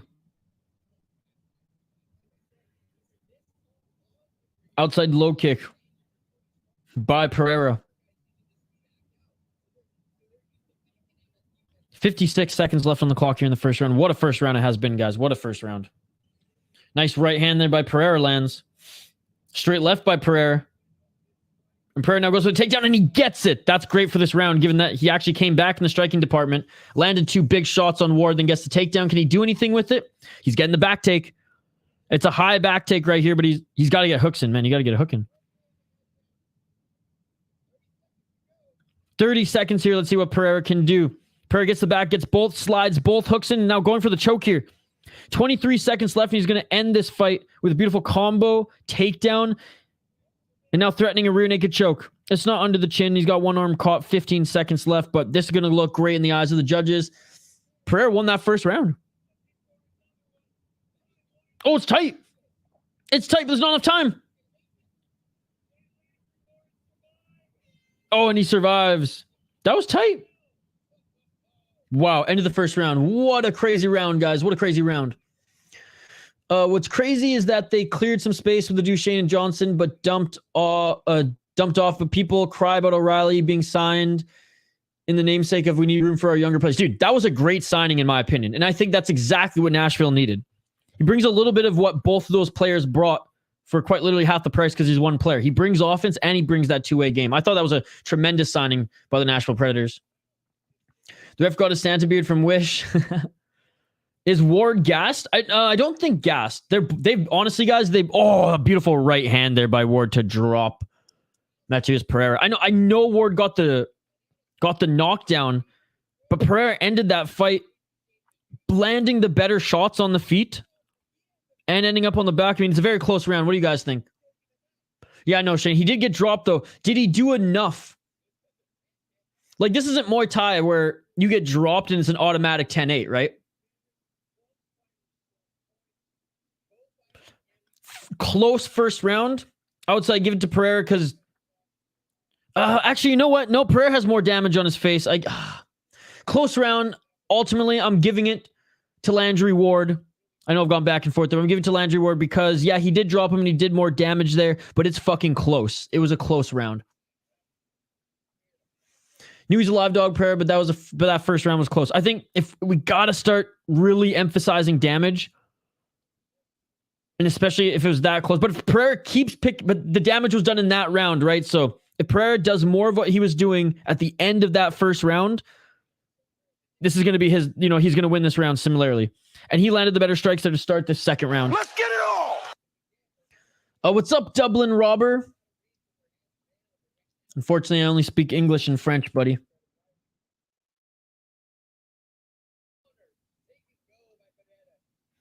I'll get back to the hockey take here in a sec. I go with Landry. Let's fucking go. Don't kill my bet, Wards. Don't do it. Pinche Walter, what's going on? Good to see you, buddy. Happy Friday. Got any big plans for this weekend?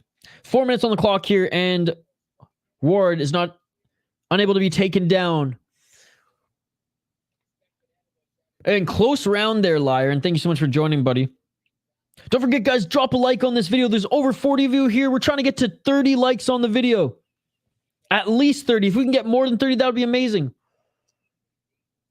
Wow, what a fight. Indeed. Again, not the best technique. It's a little sloppy. Not the fastest strikers, but they're putting on a war here, and they're actually showing us mixed martial arts.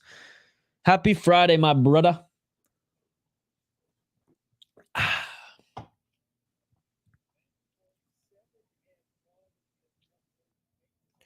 Isha, you laying like a Persian rug. I have a little Persian rug next to me. 3 minutes and 10 seconds on the clock. Oh, a little short elbow opportunity for Ward. They split up. Straight left jab by Pereira. Straight left jab by Pereira again. And now Ward's nose is starting to bleed. So he's doing damage on Ward now. Again, if Pereira continues doing this, guys, and he gets another takedown here, which he doesn't get there. Good stuff by Ward. He could win this second round. So far, based on striking and damage, Pereira is winning this second round. 2 minutes and 38 seconds. Another good stuffing of the takedown by Ward. Now he's pushing Pereira up against the cage, landing some good body shots here. Oh, and a nice short elbow by Pereira on Ward, and he did not like that. A nice right short elbow. High kick attempt by Ward. They're separated here. 2 minutes and 22 seconds. Pereira starting to slow down immensely, but he's still landing that straight left jab. Outside low kick by Pereira. Inside low kick by Pereira. They seem like muffin shots, though. Now going in for the clinch again. It's not going to work, man. Dublin Robber. They're still fighting, man. We're only in the second round.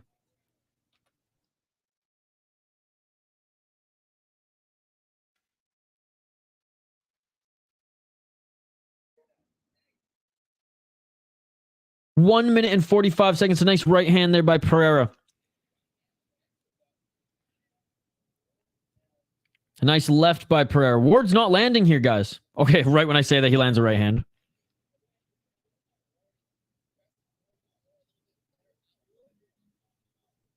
One minute and 28 seconds. Ward walking forward. Ward swung with the right hand. Didn't connect clean. Ward did drop Pereira in that first round, so ultimately give Ward the first round, but Pereira's landing way more shots here, and Ward's the one who's bleeding as his jab keeps popping him in the nose. Oh, and Ward landed a good shot on Pereira. Pereira just landed a good shot on Ward. Oh, and Ward with a good kick there and landed two shots here. He's pressuring Pereira up against the cage. 1 minute left. Second round, guys. Second round. They're clinching up against the cage. Curtis Clark, good to see you, buddy. I got Ward by decision plus 135.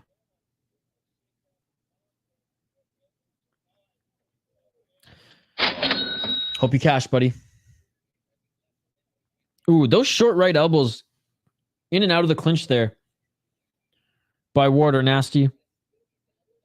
But I still think Pereira is going to get this round. Ward just didn't hit him enough. Pereira outstruck him and cut him. Or did damage, as you can see. Ward had no damage after that first round. Look at his face now. 15 seconds left. Oh, looks like there's a cut under his right eye. That straight left jab, man. So yeah, a round apiece going into the third. 10 seconds left in this second round. That first round was close. Oh, a nice right hand there by Ward to end this round. That first round was close. I ultimately think it's going to Ward, though. I think the second round is going to Pereira. However, there could be a couple judges. I mean, we've seen bad judging. We've seen, you know, in close rounds, can we really dog on the judges too much? I mean, maybe yes and no for them not following criteria. The first round was really close. At the end of the day, I have no issue with it going either way, given how close it was. I understand the arguments for both sides, but if damage is ultimately the be-all, end-all, you have to give it to the first round to Ward. Those short elbows by Ward were really sick in that second round, but I just think Pereira landed more shots. And if you look at the damage done, it was Pereira, man. Pereira round 2. Shane thinks Ward is up 2 rounds. I don't think he won that second round, Shane. He ended it pretty strong. He landed like 3 good elbows. But if you look at the damage that was done in the second round and the amount of shots that Pereira landed on him, I mean, Ward went into the second round with no damage on his face at all. Now look at his face. I think he finished well, 2-0 Ward. I don't think that was enough, though. Because if that's the case, then I know he didn't drop him, but then, like, Pereira might have gotten the first round because he ended way better. Ward either has a better chin or harder punches. I think he's got the harder punches for sure. I mean, close fight and good fight, to be perfectly honest. Round 3. Let's get it Right on. hand there by Pereira. And that rocked Ward. Right hand there by Pereira. And that rocked Ward, guys. Pereira looking to finish this. Pereira's just swinging now. Oh, no. And Pereira now goes for a takedown. Oh, my goodness. Why would you do that?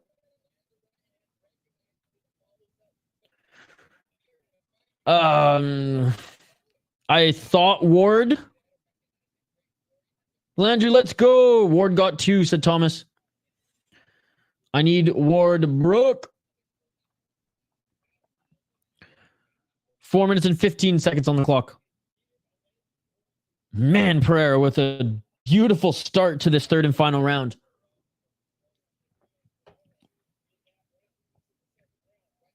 Now they're just clinching Ward, pushing Pereira up against the cage. And this is only good for Pereira, or this is only good for Ward here as Ward's recovering. Ooh, good knee to the body by Ward. I mean, if this round is as close as the first and second have been, I really don't care who wins this fight. I know a few of you need Ward for your money, so I guess I'm leaning that way, but my goodness, man. What a fight. 3 minutes and 33 seconds left. A lot of clinching going on here in the third round. I mean, after that flurry of shots by Pereira that rocked Ward. Nice short right elbow by Ward. He's been employing those. That's about the 5th one that's landed. I think he's just tired. And regional MMA. We even see people do that in the UFC, man. A la Kelvin Gastelum. At the Bayou, 3:38 a.m., no sleep. Oh my goodness. Well, I'm glad you can hang out with us before you drift off there, buddy. It's close either way. Caesar, Parafan, yes I am, and Uriah Faber, A1 Combat. So yes, sir, we are streaming UFC tomorrow and Lux tonight right after this. The Mexican promotion. And they're in Cancun tonight. 2 minutes and 31 seconds left in this third round. Again, appreciate you, Caesar. Or Cesar. 2 minutes and 22 seconds on the clock here. Both of them wearing damage. And another close round. You know what? If Ward doesn't start landing some big shots here, he might lose this third round just because Ward got the better of him and rocked him. Or sorry, if Ward doesn't do enough here, Pereira might win this third round just because he started it. He opened it with rocking Ward. And it's pretty much just been a clinch fest here. No idea, Pink Eye. I think it's tied right now. And I think if the rest of this 1 minute 40 seconds continues to be a clinch match, I think Pereira might win this fight. Those straights work for Pereira. Thank God UFC starts around 5 p.m. today. Sweet, I appreciate it, dude. Yeah, that shit beautiful than a motherfucker. Appreciate it, buddy. Thank you so much for joining us here today. Shout out to everybody who's been joining us here today. Exclusive members, new subscribers, old subscribers, and returning members. You guys are awesome. 1 minute and 20 seconds on the clock here. They're separated center of the ring. And this could be it. This could be the most important minute of both of these guys. Or for both of these guys right now. And Pereira landing right hand. Pereira landing left hand. Pereira's getting the better of the shots here again, guys. 1 minute. And this is huge. And Pereira knows it. Lands the left again. And he opens up that cut. Left hand again by Pereira. They each land a jab. They just got to, just brawl it out in the center right now. Ward's not landing with these shots, guys. Ward's swinging. He's not landing. He lands with the front kick there. But yeah, that cut is open again. Dude, Pereira might win this fight. Pereira, what are you doing? Don't go for the fucking takedown. What are you doing? 35 seconds left on the clock here. I think Pereira won this fight. I do. Call me crazy. I think Ward won the first round. Pereira won the second and third. What a brawl here, guys. What a brawl. Straight left connects there by Pereira. That's the thing. Ward's throwing a bunch here in this last minute and a half of exchanges. Ward's landed a couple jabs. That's about it. Pereira again lands a right in that break. There's a straight left by Ward, and that is it, ladies and gentlemen. They're both banged up, but Ward looks worse at the end of that third round. Guys, if we're going by damage, if we're going by significant strikes over just clinching, that third round went to Pereira. That was probably the clearest round for a victor in both of those two rounds, or in all three of those rounds. Brazil winning. Ward decision, says Dublin. Activate A says, I think 2-1 Ward. Might be a split decision. I can see it going either way. Again, but I truly think that Pereira won that second round. Like, he absolutely outstruck Ward and cut him. And in the beginning of this third round, I mean, it's no question Pereira won this third round. First round, I could even see judges giving it to Pereira in the first round, but because of the knockdown, because of the damage, I'm giving it to Landry Ward. Split. But it's close. Like I said, this fight could go to either of the guys, and I don't think it's a robbery either way. It's just a close fight. Pereira definitely won the third, in my opinion, but hard to judge. Hard to judge the first two. Great fight for LFA. Real close, but I think the Brazilian got it. Yeah, this card's delivering, guys. So they each landed 90 strikes. Both of them had 50% accuracy. 2 for 13 on the takedown by Pereira, and they each had a minute of control time. Guys, that's the craziest shit ever. Their fight stats are exactly the same. Their fight stats are exactly the same. Owen. Does Hopper win the next match? I don't think so. We will highlight that in just a moment here, buddy. I'm leaning towards no. I think William Stark sparks him. William Stark sparks.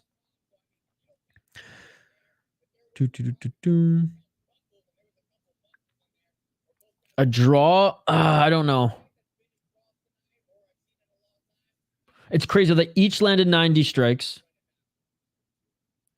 52% accuracy, 50% accuracy for Pereira. 2 for 13 on the takedowns by Pereira. 1 minute and 9 seconds of ground control for Ward. And I think it was like 1 minute and 15 for Pereira. We're listening in for the official decision. Both of them were making their LFA debut, by the way, guys. All right, we're listening in. Oh, Landry Ward trains at a Kill Cliff. All right, we're listening in, guys. Wait, Herzog's a judge tonight? Oh, it's going to be a split decision.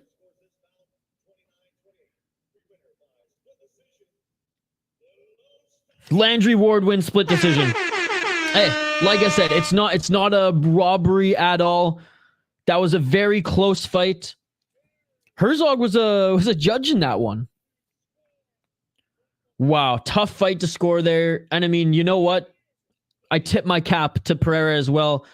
What a comeback after that first round, honestly. Herzog is a phenomenal judge. Wait, did Pereira miss weight? JL, are you talking about a different fight? I don't think Pereira missed weight, did he? Oh, he did. He did. Oh, no, wait. He didn't miss weight.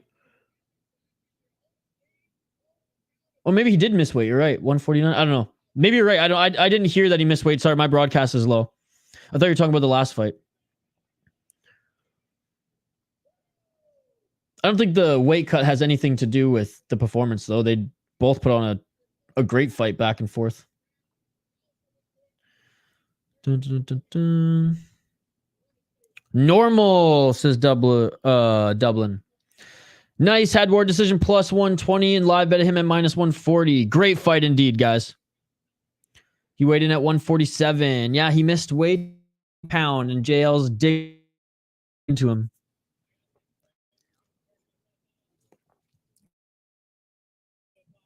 Oh, and now JL's trying to hack me. Just kidding. Jediah. Sorry about that. A little brain fart there. Mr. Watson. So glad Landry got the win. Met him once and he's super cool guy. It was tough to see his last loss. Well, man, he absolutely grinded and fought for this one. It was a very close fight. Thank you so much for joining, sir. Jediah. Awesome name, by the way. Ward by decision plus 135. Cash it. Glad you guys won some money. And again, my pick in the beer bet, Shane. I mean, he was my pick if I'm not mistaken, but wow, what a scrap.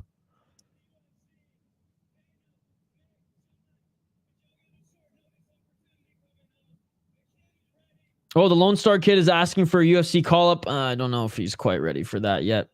But that was a good scrap. What's up, pink-eyed goat? America. Dude got the whole fit, man. Cowboy hat, Texas flag, accent. He said, get the dollars ready. I'll see you in Nashville. Let's go, baby. Hey, for a short notice call-up, this guy could very well be on the UFC's radar. I'm down 2 in the beer bet, so I have to pick opposite of you in the co-main and main. Sounds good, buddy. That was sweat. Kid has to learn to stop the jab. I mean, look, I said it right off the bat, and I don't want to disrespect either of the fighters. It was a great brawl, and we're all like swooning over it. They weren't the quickest strikers. They weren't the most technical strikers. It was some sloppy brawling, but I love it.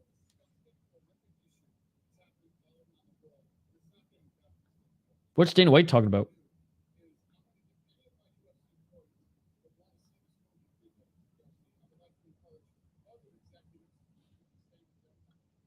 What is Dana White talking about here? Man, he's skinny boy now.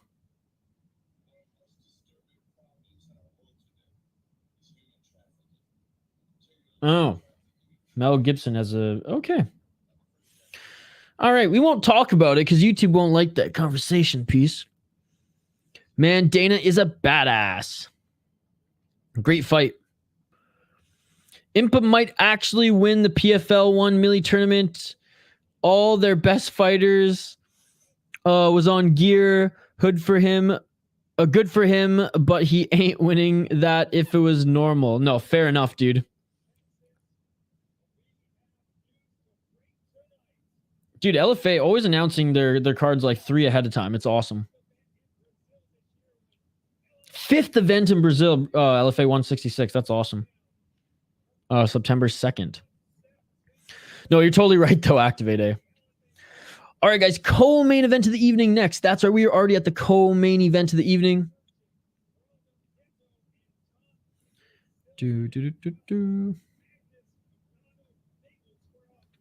All right, next.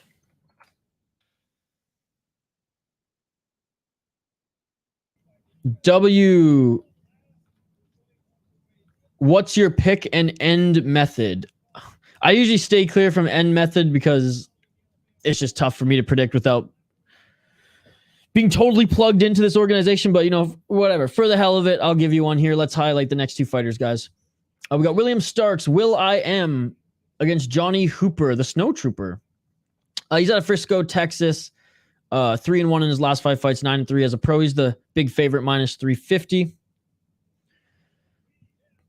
2 KO, TKO, 3 submissions, 4 decisions, 4-1 in LFA, 3-0 in Midwest Fight League. Where's he from? Oh, Frisco, Texas. Fighting out of Frisco, Texas, but he fought in Midwest Fight League. Oh, Missouri. He beat Manny Murrows, 13-7 and a 5-3 guy in his last 2 fights, decision and ground and pound. He's a really good grappler and wrestler. Rear naked choke. He's beaten some decent opponents. Definitely crushed some cans, but you know, when he was 2-1, he beat a 10-5 guy. 5-2 and he was 6-2. Not the worst. And he fought in Titan to open up his career. Huge amateur career, guys. Oh my goodness, going 15-1 as an amateur. Holy crap. Anybody that we know? Not really. Wow. Anyways, I'm going William Starks as my pick. I'll explain why here in a sec. Looks like Starks might have missed weight as well, according to Tapology, but we'll see on the broadcast here. Anyways, Johnny Hopper making the walkout right now, or is it Johnny Hooper, Snow Trooper? Oh, he's Showstopper. I thought it was, oh my God. I definitely need new glasses. I can't read shit these days. Showstopper Johnny Hopper. That makes a lot more sense. Jesus Christ, Isha. Emotional damage. Fighting out of Iowa, so he's got that farm boy strength. 27 years of age. He is 4-1 in his last 5 fights. Lost his last one. And he's an Anthony Pettis fight league guy, isn't he? 27 years of age, 5 KO, TKO, 2 submissions, 0 decision. 4-1 in True Revelation MMA and 2-1 in Anthony Pettis FC. He lost his last fight to Josh Roller via rear naked choke in the first round. Before then was on a 4-fight win streak, beat a 6-2 guy, 3-0, 2-8, and 1-1. He lost to a 7-3 guy, but he had a decent amateur career going 5-0. Look, Johnny Hopper, Showstopper, not a bad fighter by any means, not a bad regional fighter. But I'm going with William Starks, and I think he'll probably win by decision. Let me know your thoughts in the live chat. Hamlet is tough, but if he can beat him, I can see him winning it all too. Can see him beating Silveira or Flores. Hell yeah. Going Hopper, me and Britt met him. That's awesome. Shane's got Hopper as well. I'm going with the one and only APFC Johnny Hopper. Let's go, baby. All right, Will Starks making his walkout right now. Good show for the Texan crowd here tonight, guys. Everything's bigger in Texas. I'm surprised they didn't put heavyweights as the main event. But instead, we have the 145 title up for grabs. All right, guys, don't forget to tune in after this card and join us for Lux. It is starting in like 5 minutes. Again, we're going to keep riding with this LFA card, then we'll jump right over to Lux. I mean, my stream is ready, so I'm literally going to take like 5 minutes, do a couple stretches, maybe put on some fucking PJs or sweatpants or something instead of these jeans that I got on. And then, yeah, we'll get right back to it, and we'll put a nightcap on this Friday full of MMA with a little Lux. All right. William Starks entering the cage here. And then we'll get right to our co-main event of the evening. You know what? I'll update the ticker on the bottom of the screen for that. Again, big shout out to there's been a steady group of 40 people throughout this entire stream. I just want to say thank you guys so much again. I really appreciate it. It's been a lot of fun. The chat's been buzzing. We have new subscribers. The regulars, those we haven't seen in a while. It's just such a great crowd we got here tonight. Mike motherfucking Jones, the man, the myth, the legend. What happened to the donation button? Is it gone? That's a good question. I don't know. I thought it was still there. Someone gave us a dono on the last stream.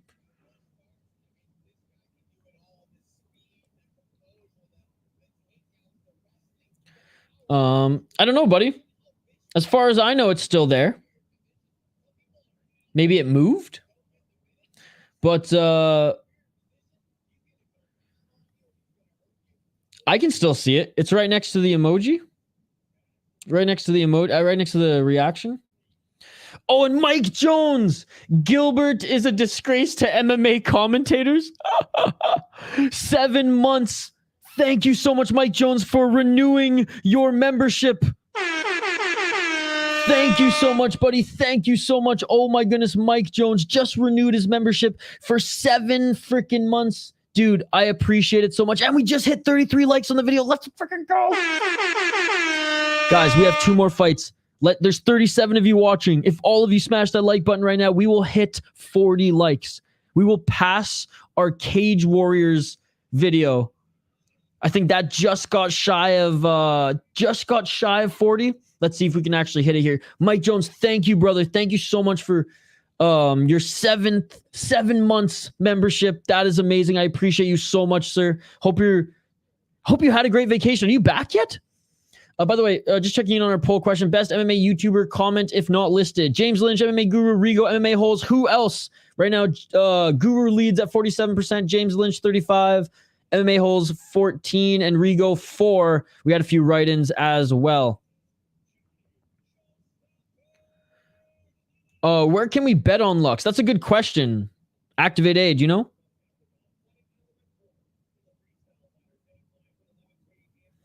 I don't know if it showed up in your comments, but Mike Jones had a 7-month sub. Yeah, I just saw that. Yeah, Mike Jones, I just looked it up. I just opened YouTube and I still saw it next to where you can give emojis. So yeah, I don't see it. I was trying to do super chat. Might be blocked in this country. Yeah, well, you were able to re-up your membership, so I appreciate that. Thank you, Mike Jones. Seriously, man. Imagine being an Inter Miami fan. James Lynch over Guru. I can totally see it, especially since you got Messi there. Who do I got in the co-main event? I have William Starks, my man. I mean, James and him had a civil conversation. Again, James exposed him. That's like, Jail, I want to be on your side, but you just spew incorrect facts, bro.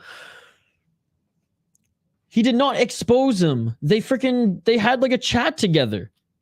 They squashed the beef. There was no beef. They just cleared everything up. Round 1. Let's get it all. I don't see Lux. I usually use Betway and they don't have it on there. The membership is auto-renew. I didn't do anything but tune in. Well, you tuned in and was auto-renewed, so thank you very much. It's good to have Mike Jones back in the live chat here. We've missed you, brother. Hope you've had a great vacation and continue to have a great vacation if you're still there. Anyways, we are in round 1, 30 seconds in, folks.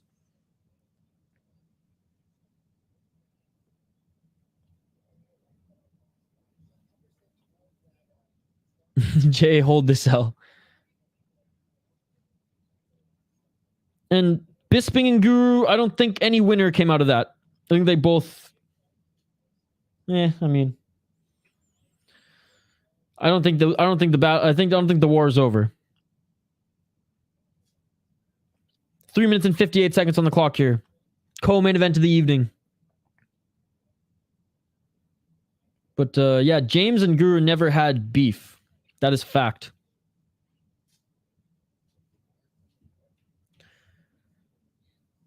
No, it was Guru's chat. Not the Guru. And they had a whole video about it. They did a whole thing together. Bisping come out the winner. Bisping stood his ground. Guru hid behind a camera. Who is Guru? I'm going to see if it's there on Safari. Oh, appreciate it, Mike Jones. You're far too kind, brother. I'm just glad you're here again. My word. It's so funny because JL didn't watch MMA when Bisping was like the most hated fighter for being like the villain. I remember both Bispings, and I love both of them. Anyways, back to this fight here. 2 minutes and 57 seconds on the clock. Oh, a nice. Oh my God. Hopper just dropped Starks. Hopper just dropped Starks with a 1-2 combo. Starks now desperately going for the double leg, and Hopper stuffing the takedown. Hopper's an incredible striker. Clearly here. Now he's going for the guillotine. Hopper's dropping for the guillotine. Reverse guillotine. It's tight. It's tight. Oh, and a great scramble there by Starks. And he's out of it, but still gives up his neck. Hopper's still going for the guillotine here. He's not going to drop for this one, though. Invites him back up to his feet. Straight left jab by Starks. The broadcast saying that he might have tripped, but it looked like he got dropped there. 2 minutes and 10 seconds on the clock. I'll get back to the comments in a sec, guys. Don't you worry. 2 minutes on the clock.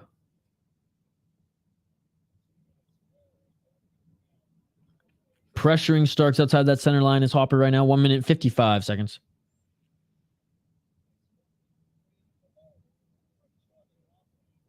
Outside low kick by Starks. And he's going for the takedown. And again, dropping there for guillotine was Hopper. I don't like that. And now Starks is in the top position.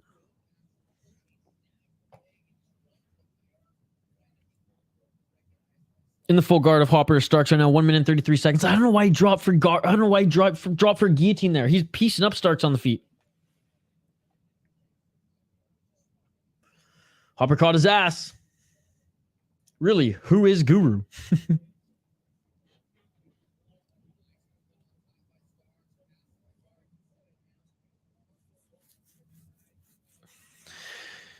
I don't think he's insecure. He's making damn good money.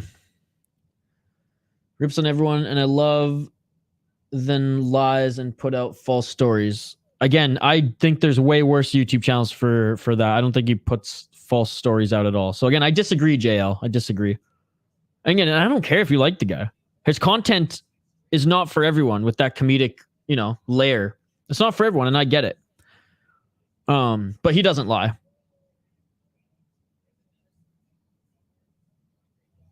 And if he does make a sarcastic comment, he does like a very obvious sort of thing.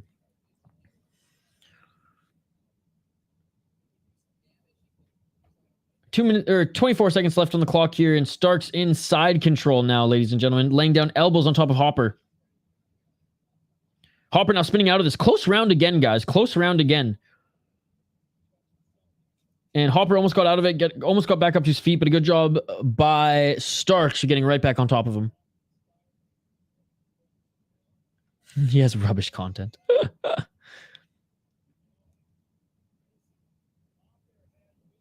Yeah, but JL, that's so, like, again, an end of the first round. JL, like, that's such a small part of his brand. Again, like, I don't watch his videos to see him rip on other people. However, sometimes it is funny because most of his videos are talking about news, breaking down topics, tier lists, who should fight next, post-fight commentary, things like that, which I think he does a really good job of. The fact that he does it in one take, too, it's very impressive, guys. I can't even do that. And I could, but it wouldn't be as clean as him. So again, he's very confident talking to his camera, which I don't like. He was a normal ass dude, right? Who just started doing this for fun and now is good at doing that. He never was trained in radio or anything like that to be comfortable interviewing, being interviewed, or things like that. And again, that's just my opinion. That's just my opinion. Bro, I wanted to donate, but it's not an option. All I can think, it's blocked in Ghana, and I definitely know where the button usually is. Not even super stickers for me. No worries, Mike Jones. I appreciate you wanting to donate, brother. Seriously, it means a lot. But no worries here tonight. Hey, when you're back home or when you're in a different country, maybe it'll work. But again, I appreciate you just being here tonight, brother. He's a tubby boy, but he knows his MMA. And I just like how it's something different than all the other MMA channels out there. Anyway, second round. Let's get it on! But do I agree with everything he says? Absolutely not. Do I watch his live streams? No. I like his breakdowns. And again, I like his MMA content. I don't watch his live streams. You, JL, probably watch more of his live streams than me. Outside low kick by Starks. 4 minutes and 15 seconds on the clock. 10-9, Hopper. Yep, agreed. That's a knockdown. It's part of his brand, buddy. Again, you like arrogant people, though. You just told me you like Albazi because he's arrogant. So that's the thing. I don't get your criteria, brother. I don't get your criteria. I feel like every human has flaws, man. Does it mean we can't like them because they have one flaw or a couple flaws? But again, I don't care if you like Guru or not. But trying to convince us all that he's, that trying to make us not like him is just like no one is picking up on that. Or no one's picking up what you're putting down. You know what I mean? We understand you don't like him. You're critical of him. That's fine, man. 3 minutes and 22 seconds on the clock here in this second round. Hopper's getting the better of Starks on the feet here. But I know JL likes arrogant people.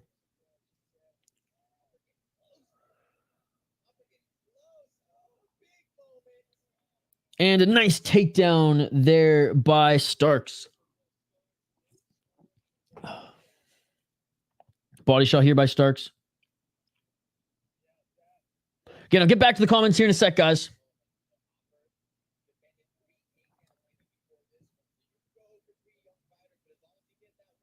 Yeah, and JL Thomas T, he's not a fan of him either. But you go from 40 subs to 100, almost 100 in less than a year, in like 6 months. I mean, you're doing something right. 2 minutes and 31 seconds on the clock here. Butterfly guard by Hopper. Again, Starks has been doing good in the top position, but Hopper, he went for 2 guillotines in that first round that he probably shouldn't have gone for. There was one that was tight.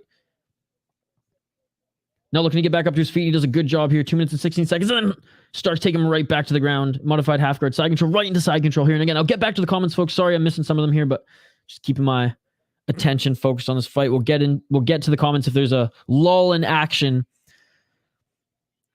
or in between the rounds. Great job by Hopper for spinning out of that again. Gets back up to his feet and Starks just relentless on that single leg there. Hopper, great takedown defense, but Starks gets him down again. Relentless pressure here by Starks in the wrestling.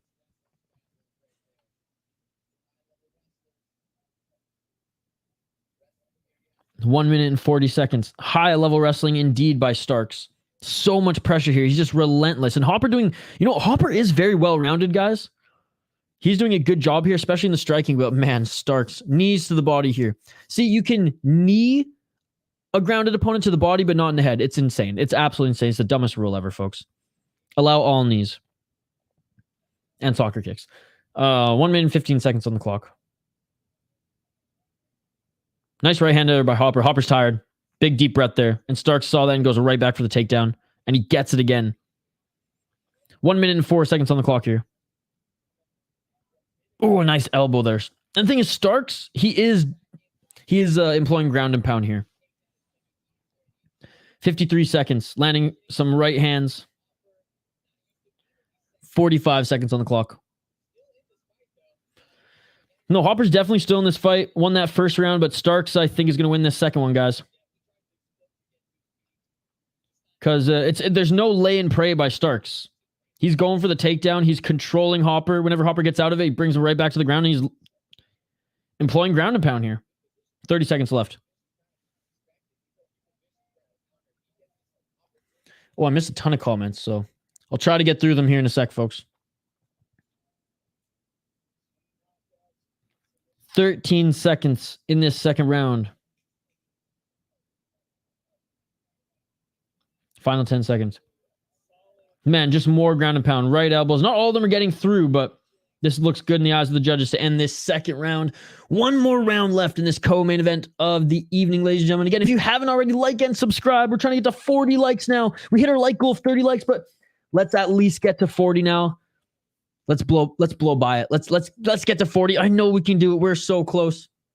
All right, round 3 coming up here. Let's see if I can get through some of these comments. Oh my God.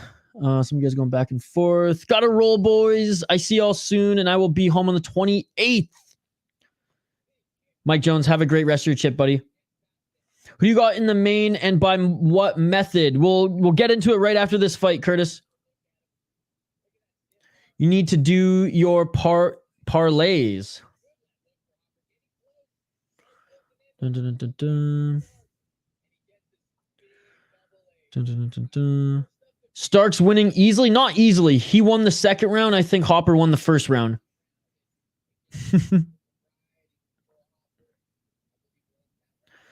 Dun, dun, dun, dun, dun, dun, dun, dun.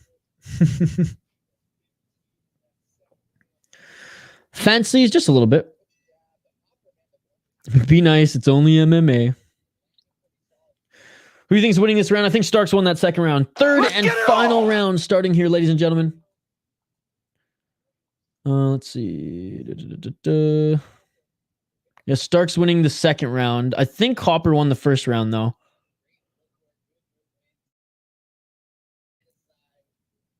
Takedown's getting easy now. Hopper's starting to gas.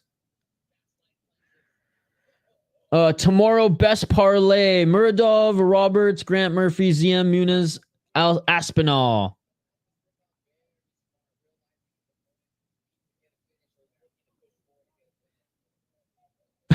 Can't wake up in the morning. I got Guru on my mind.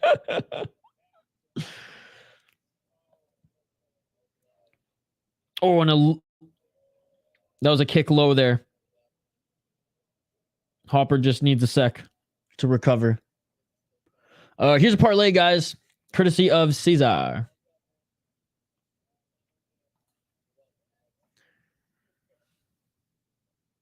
Jay thinks Craig's getting chinned in the first round.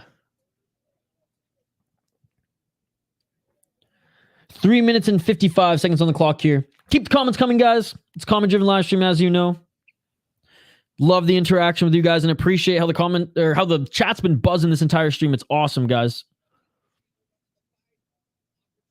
3 minutes and 40 seconds. And now they're wrestling again here. Starks trying to get this back to the ground again. Hopper had a good first round in the striking department. Rock Starks, drop Starks at one point, so I think he did win that first round. However, Starks out-wrestled him in the second, and Hopper, you can see he's dead tired here. He's dead tired. He's slowed down tremendously in the striking. Cut up a little bit. 3 minutes and 13 seconds, straight right jab by Starks. 3 minutes on the clock in this third and final round. Then we go to the main event of the evening next, folks. Tyrone thinks Craig gets in the first round. Thidges! Oh, no. Playing with fire right off the bat. Owen, I am watching on UFC Fight Pass, my man. What are you watching on?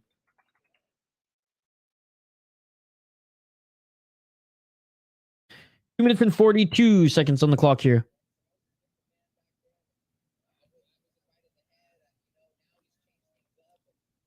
2 minutes and 30 in the third. And Starks now doing a great job here of picking apart Hopper from the outside. Not even grappling with him at the 2 minute mark. But as soon as if Hopper lands a good shot here, even still tired, then you got to think Starks is going to go back to the ground and pound. Tyrone Hoberthorpe.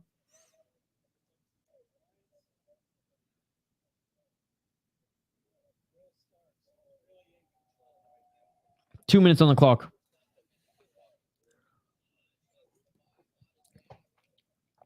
He didn't, but his manager did. Exactly that. 1 minute and 49 seconds. Ooh, a nice left hand there by Hopper.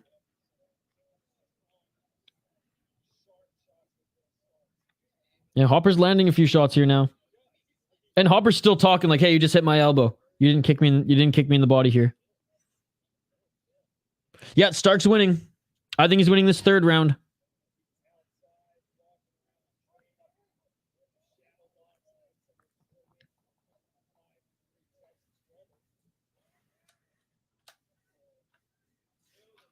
Oh, and a nice takedown there by Starks. Yep, saw that coming.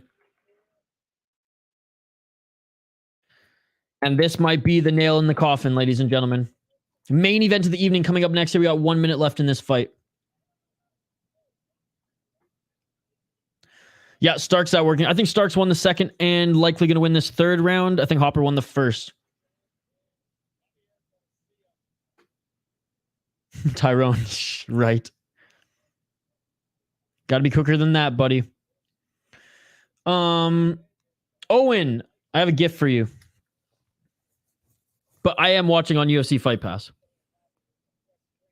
By the way, guys, I have a podcast as well. If you dig my vibe, we have a YouTube channel. We're trying to get it to 1,000 subs. If you want to check it out, please do. If not, no worries.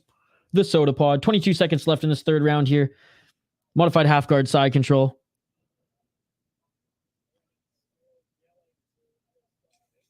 Well, Hopper won the first round. He's a better striker. Who's winning this next fight, Daddy? What's up, my son? Oh, and right up to their feet. Back up to their feet, and a couple nice shots by Hopper. Good fight here. I do think that William Starks wins this one. Look at the finish it! And it's all over! Ezekiel, we'll get into the next fight here in just a moment, buddy. I'm just curious to see who won this one. I will say that we'll go through the full highlight here in just a sec. I mean, I'm leaning towards Elijah Jones. I just think he's the better fighter. He fights at Fortis as well. I mean, he's had a really good run in LFA, 7-2. Only lost to Bruno Souza, who's solid and was a split decision loss. Before then, it was Eddie Brown, but he was 2-0. I'm going with Elijah Johns. My apologies, I said Jones. Elijah Johns. Thank you for joining, buddy. Appreciate it. Is that your Doge in the picture? Again, good first round by the Iowa native. But again, just outworked there by the wrestler William Starks. And again, shout to William Starks. Not only did he just lay and pray, and they're still talking. I love that. I love that. I love the respect that these fighters show in mixed martial arts, guys. No, but William Starks, he was active, man. He was active. Have Izzy and Strickland signed the contracts yet? I don't know. Apparently Strickland has. That's what someone said in the live chat yesterday.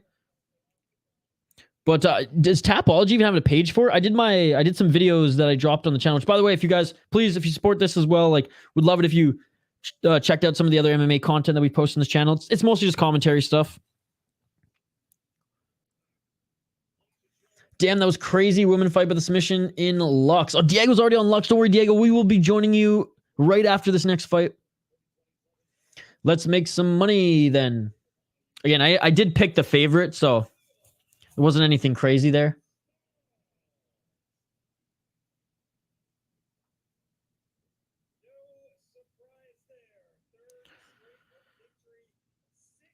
And Will Starks gets the win. 10-3 as a pro, and he does a backflip. Attaboy. As he should in a title fight on pay-per-view. Why wouldn't he? Actually, the UFC takes care of Strickland. Because he takes fights on short notice. He's been a company man for a while. JL, do you see the video I posted in the Discord about the evolution of Sean Strickland? Buddy fought in a man bun once, like Brendan Allen. No joke. Long hair Strickland was a mythical creature, I swear. All right, folks. Main event of the evening coming up here. We will highlight the fighters. We will check out the tail of the tape. I will give my prediction, and then I want to hear yours. Just going to update the ticker on the bottom of the screen, and we'll get right to it. Again, shout out to every single one of you joining us live here on the channel. You all are amazing. I appreciate every single one of you. This has been so much fun. What a buzzing live chat, guys. Seriously, this live chat has not stopped its entire stream, and that's what I want. That's what I love here. Making these 3 hours go by like that. And we have one more live stream after this, folks. Join us for Lux Fighting. The video's already up on the channel, so you can go already like that and just hop on there right after this. That was an impressive backflip. It wasn't bad. Oh, you know what's funny? Speaking of backflips, one of my best friends from high school and college, his younger brother, who's 18, made it on American Idol. I think last season. He was the only Canadian, and he just, like, no vocal training or nothing, like played drums and guitar and just started, like, singing. And he made it on the show. He made it to, like, the top, I think, like, I want to say, like, 12 or 10. Like, he made it pretty far. And his gimmick was he backflips after every song. So even in the tryouts, he just does a backflip And he did it after every performance. And now, like, he got signed by a record label. He's touring. It's super cool. Shout out Cameron Whitcomb. A Mustachio has the People's Champ. Has this. People's Champ stays champ. I think Izzy will chin Strickland in 2 rounds. But, of course, people will say it will be a boring fight. I don't think anyone has said it's going to be a boring fight. And I think Izzy, yeah, probably knocks him out, too. You're up 3 with 1 fight left, so I have no chance at the LFA beer bet.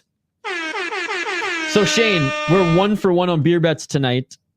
We'll have to settle it in Lux. He wants to get paid. Yeah, Strickland deserves a lot of money. He's fighting for the title.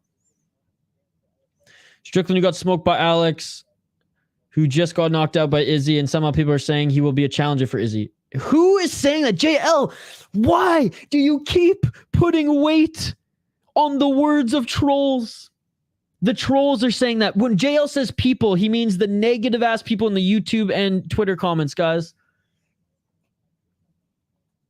Starks did win. Starks won. Again, JL, like, what people do? Because I don't believe you that there's people saying that. I really don't. Strickland, the guy who will fight anyone at any time. Strickland, who's a company man and helps save cards. That's Strickland? No, but yeah, I mean, just don't let that influence your, influence you. Like, look up like what the journalists are saying. Look up at what the fighters are saying. Look at what the managers, what the coaches are saying. Like, those are the things that matter, right? Versus versus the trolls on Twitter. They're those, when you say people, I think like, like people who are actually talking to these fighters, right?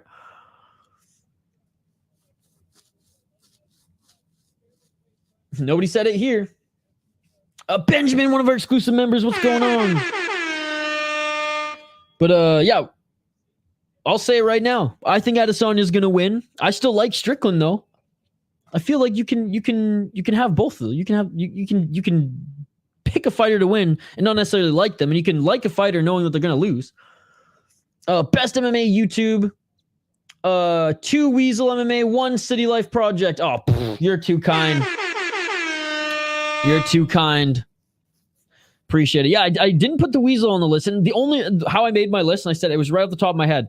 Guru was streaming. I just watched a Rigo video. I was watching James Lynch live. And the MMA holes joined us in the morning as well in the live chat. But the Weasel does a bunch of great breakdowns as well. Go check him out. And go check out Wise MMA as well, guys. New channel making prediction videos. I'm drinking the last of my beers. It's a raspberry tangerine gummy sour. Ooh, how's that? I'm not a big sour guy personally, but that sounds freaking crazy. Not a single person in the world thinks Strickland wins. We're just looking forward to the build-up. Absolutely. Looking forward to the press conferences, the media, all that stuff. It's going to be awesome. It's going to be like, I mean, it might, and again, nothing and no one will ever be Chael Sonnen level, but like Chael Sonnen and Anderson Silva won, that was a crazy build-up. I mean, Izzy speaks English. It's going to be an even crazier build-up.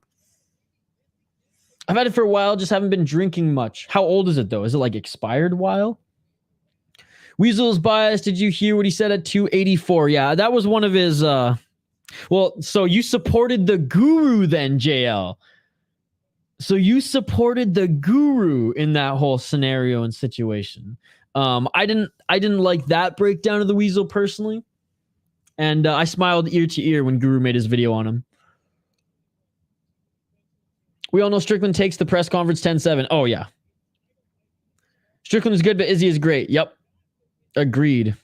As much as I hate to say it because I love Anderson Silva, like Izzy is probably going to go down as the best middleweight in the UFC.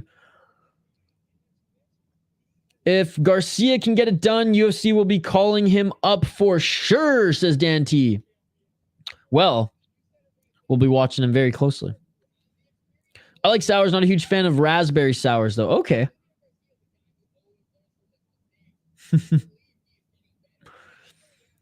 Strickland will just say the same year-old jokes, cringy, gay, paint nails, anime Chinese, while I'm rolling on the ground laughing. So you tell me you didn't like his press conference when he was fighting Pereira and him and Izzy were going at it?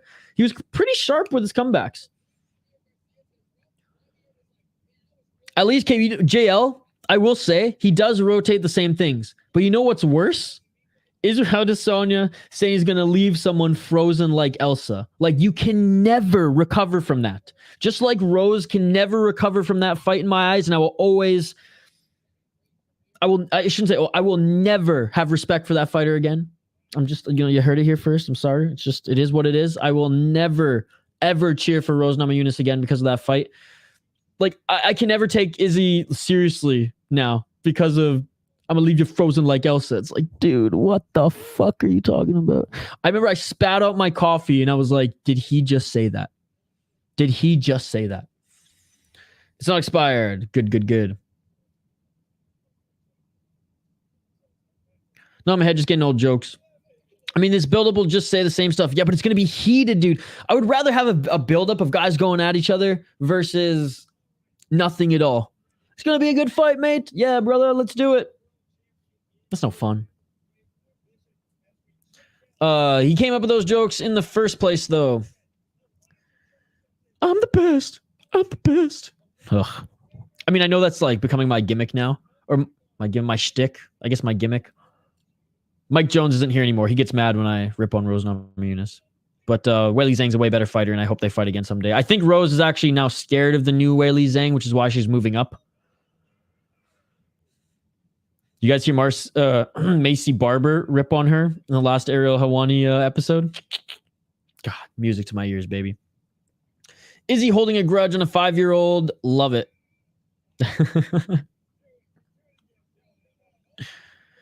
Yeah, I tried to like Izzy, but the last thing with DDP threw me off. I may be African, but I'm no brother of yours, son. Dude, that was my favorite line.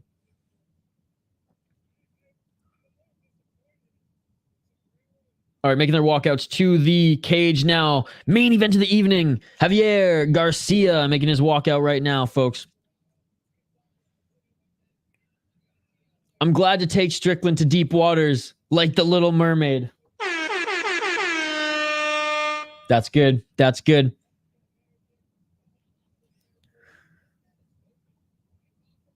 African Prince saying he wants to be the first real African champ, then backpedaling threw me off. Nah. I don't think he backpedaled too much there. I think for again, we've talked about this before. I don't want to open this can of worms again, but Izzy's the one to blame for taking it, to making an issue that was as small as a crumb into like a whole and blowing it out of proportion. And that's even before the comments in the cage. That was just build up for the fight. And the UFC's problem because they're going to be able to use that footage when Izzy beats Strickland and eventually fights DDP. It's a Steamworks spear. Ooh, nice. Yeah, I don't think he backpedaled. He just explained himself. And again, I understand why some people were upset about it too. I didn't have anything against it. If DDP was a Strickland type, if DDP was someone who's just kind of a dick, then it'd be different. But DDP's a very respectable guy. And respectful guy overall, I think.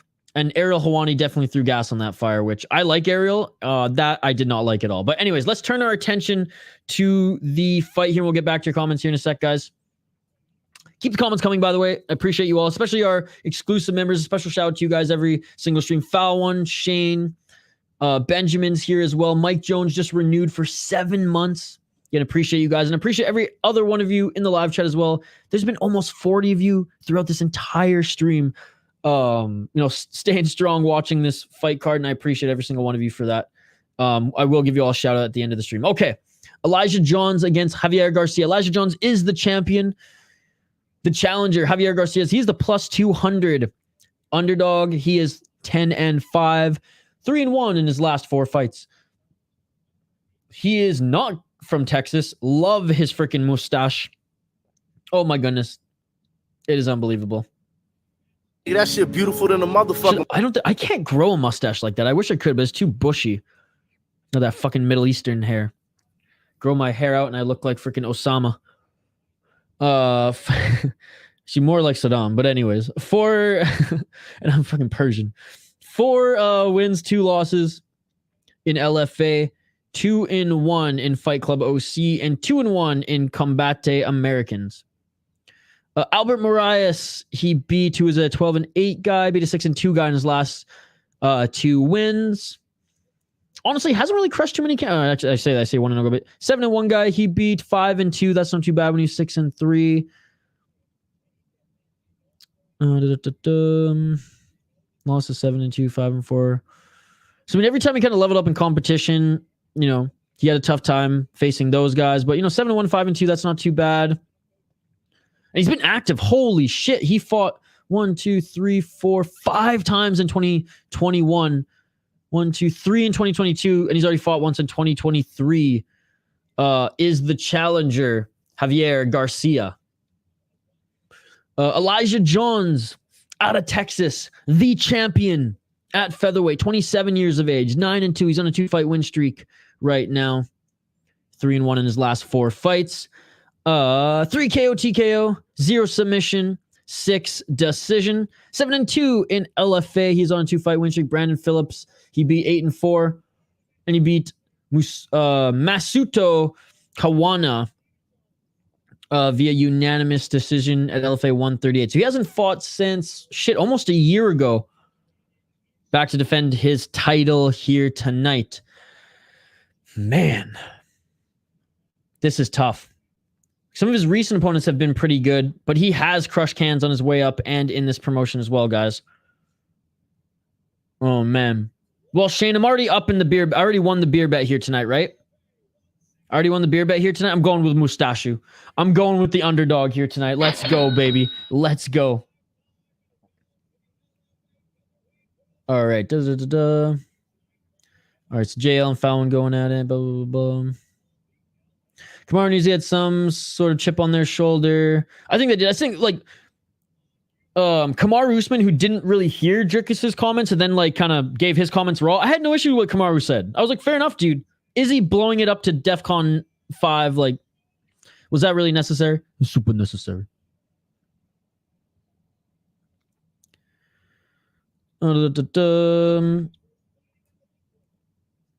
Garcia, KO TKO, locking it in. Shane's picking Johns. Let me know your predictions, folks. Let me know your predictions. And this is the final fight on this card before we move over to Lux. So like and subscribe if you haven't already. Be sure to vote in the poll question. This guy's mustache is insane. Garcia for the win. Everyone's got Javier Garcia. JL Mustache for the win. Yeah, you won the beer bet either way. Let's fucking go. Same. Do that cash noise again. We've cashed it in a lot. He's not a bad dog. He could get a late sub. And again, Elijah Johns, he's had a year off. A year and 1 month off.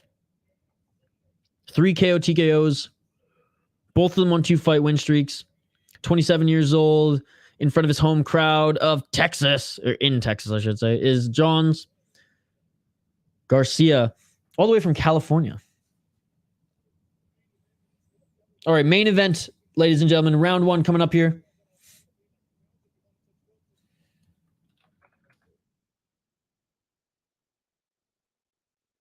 I know you don't like this ref jail, but I like him. I like him.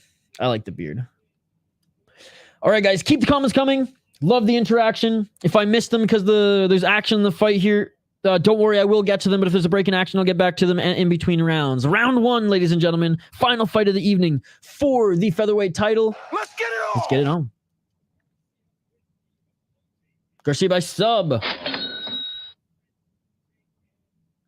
4 minutes and 49 seconds on the clock.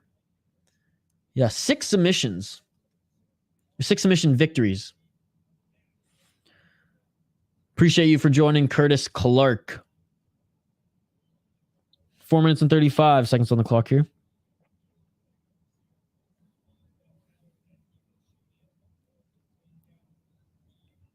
And it's Garcia the one pushing forward, but a nice counter by Johns. Johns thinking he's a boxer here. Going full Melvin Manhoof shorts. What is this, BKFC?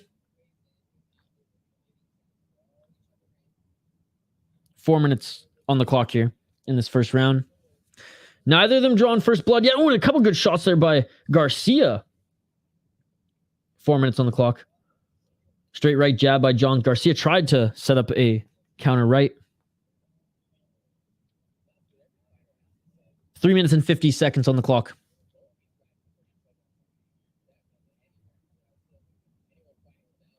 Center of the cage still, trying to gauge the distance. Slower start from these guys, but I mean, they got 5 rounds potentially, right? This is for the title. Oh, and a nice left hand by Johns. That cracked Garcia. Garcia's smiling, though. And Garcia. Outside or inside low kick on the lead right leg of Johns. Garcia might have to continue to pick that apart.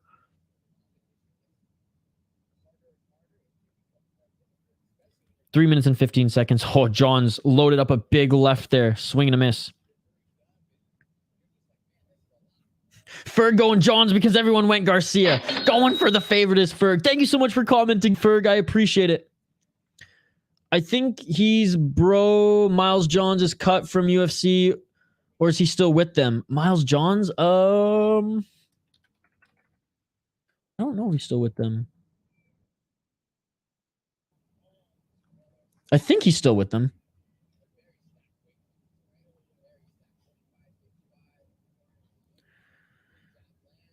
Yeah, his last fight was in I don't think he was cut. He got a win last time in the UFC.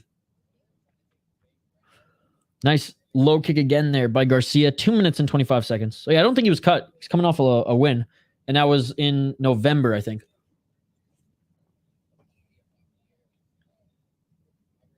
Two minutes and 15 seconds here.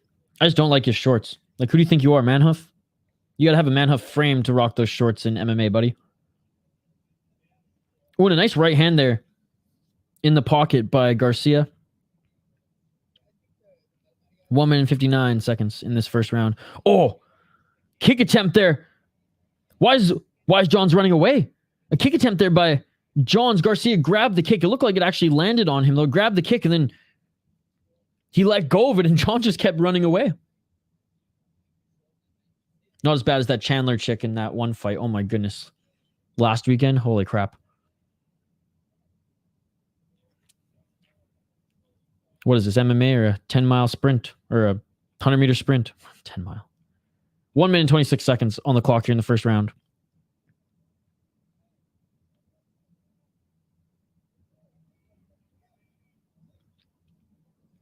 Trying to employ that left jab as Garcia, but hasn't gotten through yet. Still very light on his feet. Good head movement there. Getting out of the way of John's big shot. And now clinching is Garcia, pushing Johns up against the cage. Final minute, 55 seconds on the clock here, guys. Knees by Garcia. Oh, and looks like that was a low on Johns. Garcia's being like, dude, I can't tell. I don't know where anything is there because these shorts are too damn big. All right, it's going to take some time here. 50 seconds on the clock. John's going to take some time for his junk to recover. All right, he seems to be okay. Let's take a look at the replay. Ooh, yep. Ouch. Ouch, ouch, ouch. Got a lot of nut shots, especially in the Cage Warriors card. All right, we're back into it. 50 seconds.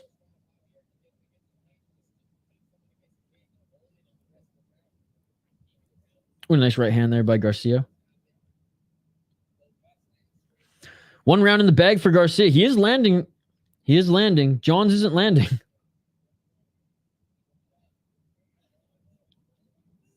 Oh, and just when I say that, Johns lands a big left there. So Johns has landed 2 big strikes. Garcia's landed volume.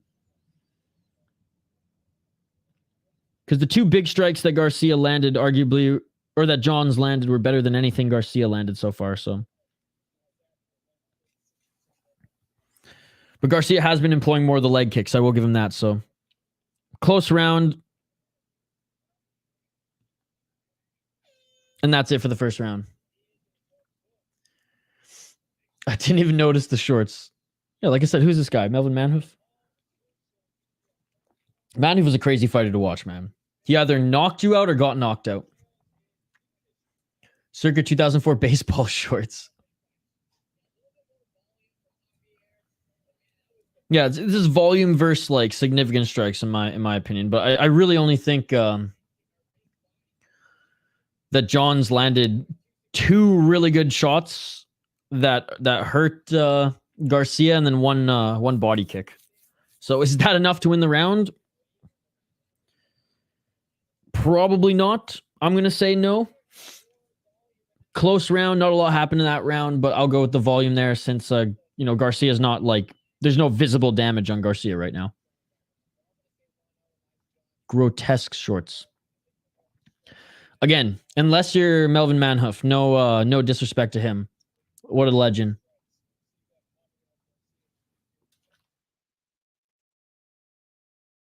That Robbie Lawler Manhoef fight, when Manhoef pretty much had Robbie Lawler on skates, Robbie Lawler comes back, knocks him out that right. Oh, man. Let's get it all. Love Robbie.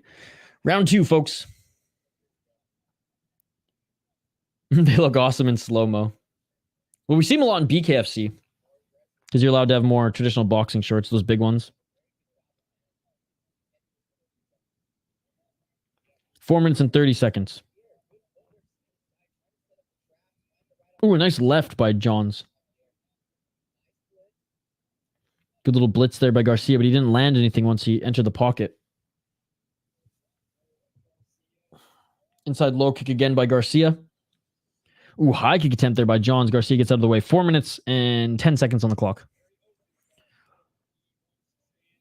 Ooh, and a good job getting out of the way of that big overhand left by Johns. Garcia goes in for the clinch. Garcia looking to take this to the ground, trying to get the body lock here. 3 minutes and 50 seconds, trying to soften him up as Garcia with a left hand. Few left hands now. 3 minutes and 45 seconds.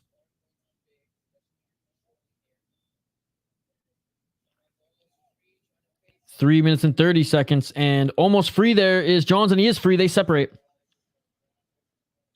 Great job by Johns to get out of that. Garcia, 3 minutes and 24 seconds, and Garcia caught him. Garcia caught him, not with a strike, but literally with a hug there, and dragged him to the ground. Good job by Johns, getting right on his butt, back up against the cage. Garcia here, trying to lock his legs and pull him off the cage here. Garcia in the top position. Let's see if he can do anything. He is a talented submission artist. Let's see if he can advance his position. 3 minutes on the clock. Garcia in the top position. However, Johns butt on the ground, back to the cage. And a good job by Garcia forcing Johns back to the ground here. Now he has his right side pressed up against the cage. And Johns was almost in full mount there. But Johns wants the back. You can see Johns wants the back. Forcing for mount. Forcing for mount. Nice left.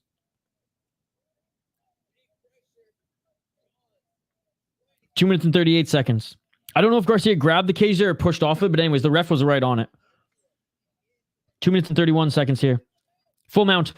Garcia's in full mount. Garcia's in full mount here.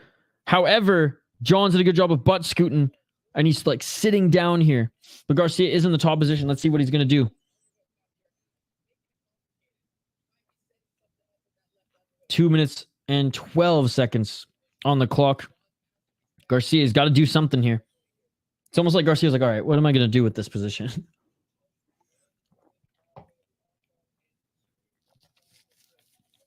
1 minute and 58 seconds. Benjamin, it's good to see you, buddy. Oh, full mount again. Full mount. Hey, props Garcia. He's not just laying and praying. And he's still in full mount. And he's trying to land some ground and pound here. Alex Kureba. They're still fighting, buddy. They're still fighting. We're in the second round right now.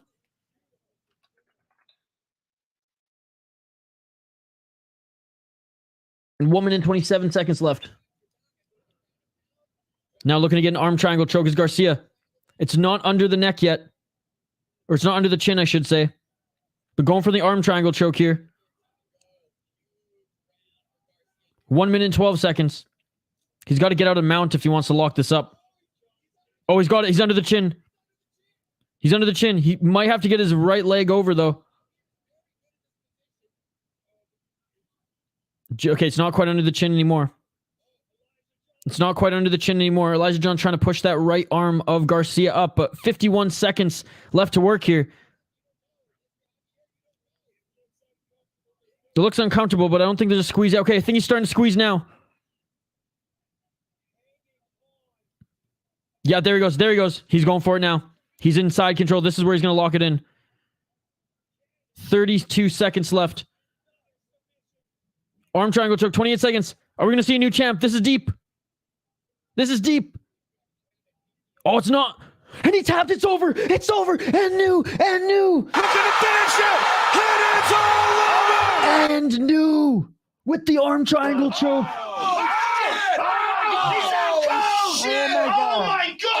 Wow. Oh my goodness. What a great job by Garcia, the underdog, second round sub. Who called it? Activate A called it. Activate A called it. Yeah, that shit beautiful than a motherfucker. Oh my God. And new for the mustache man. No tap? Okay, hold on. All I saw was the ref go like this. Everyone's saying no tap. Okay, we got to watch a replay here. We got to watch a replay.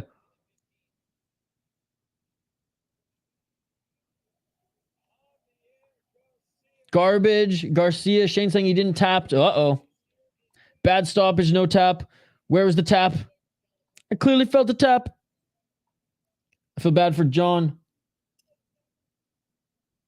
Okay, why aren't we seeing the replay here?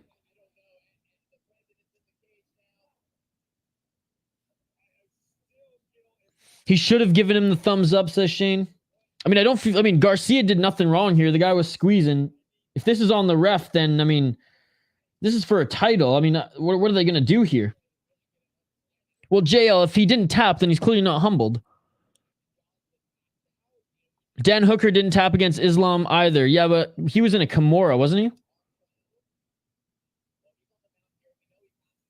Yeah, but there was like 20 seconds left in the round. Okay, we're watching the replay right now. What was so bad? What the fuck is he doing? So close. He was awake and he was standing too close.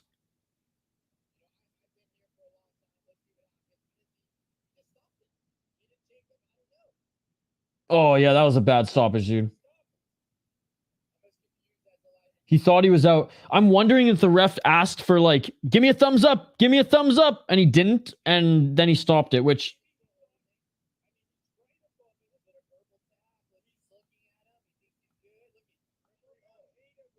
Man, that's unfortunate. Curtis Clark winning some money. Shane saying John should have given him the thumbs up. No, that's true. Good win, but the ref screwed him. Surely they got to review this. And I think they will. I mean, you got to think that Elijah John's camp is going to, like, dispute it, right?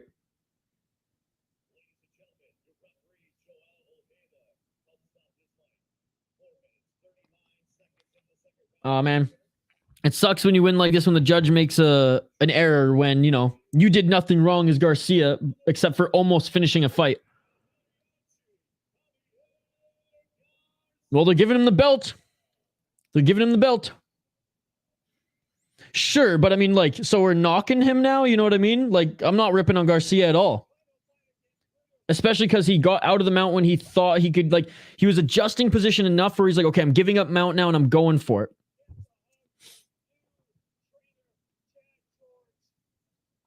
Yeah, we'll see what happens. It could end up being a no contest, and then they might just have to fight for the belt again. Yeah, if the ref knew BJJ, he would know that wasn't a good choke. Was Robbie out against Ben? I lean to say yes, he was. I lean to say no, he wasn't. Give the thumbs up, though. Because you got to think, and this is the one thing, like, yes, this was a bad stoppage from the ref. I'm all on your guys' side. But to create some conversation, to be, I guess, devil's advocate, like, you got to imagine the ref was telling him, are you okay?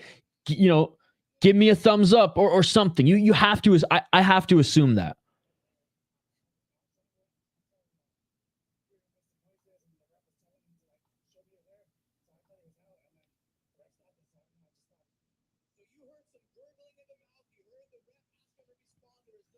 So Garcia saying he heard some gurgling of the mouth. The ref was asking Johns, you know, to respond. So essentially asking him for a thumbs up, and there was no response. John's coach looks pissed at the ref. Security moved him. That's hilarious. It just wasn't in. Have to drive the shoulder more to get that arm triangle choke. Sure, I mean, he tried to get it in on mount too, which he went to side control after. But again, I'm not, you guys can rip on him in the chat. I'm not going to rip on Garcia here.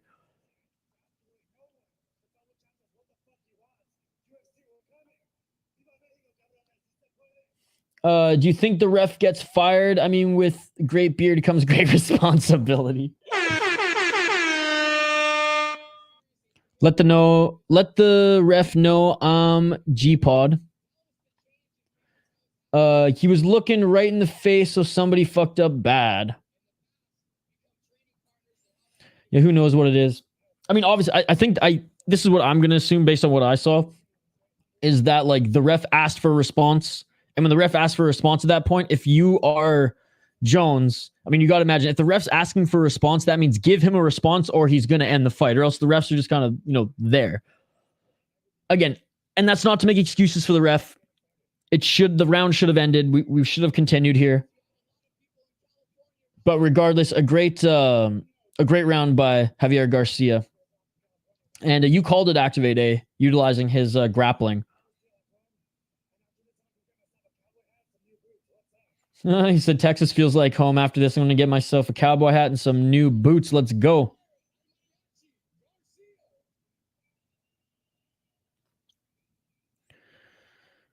How do we know it wasn't in if he was okay? Answer the ref. Communication error on somebody's part. Hey, hopefully we see a rematch. Oh, I don't know if this is the right decision to interview Johns after, but they are.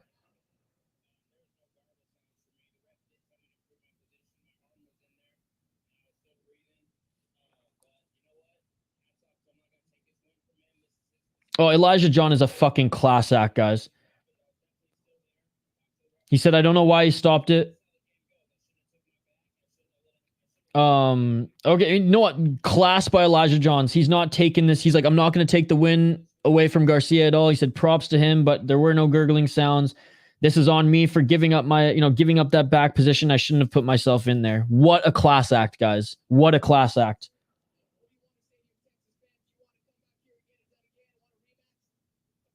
They better give him a rematch. What a class act. What a class act. No, absolutely. The ref fucked up. No, for sure. I get you.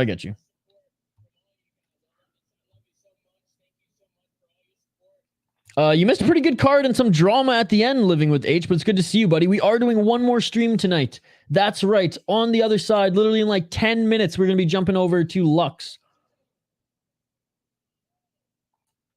No, it is true. That's what I'm saying. I blame the ref in this situation. It just sucks all around.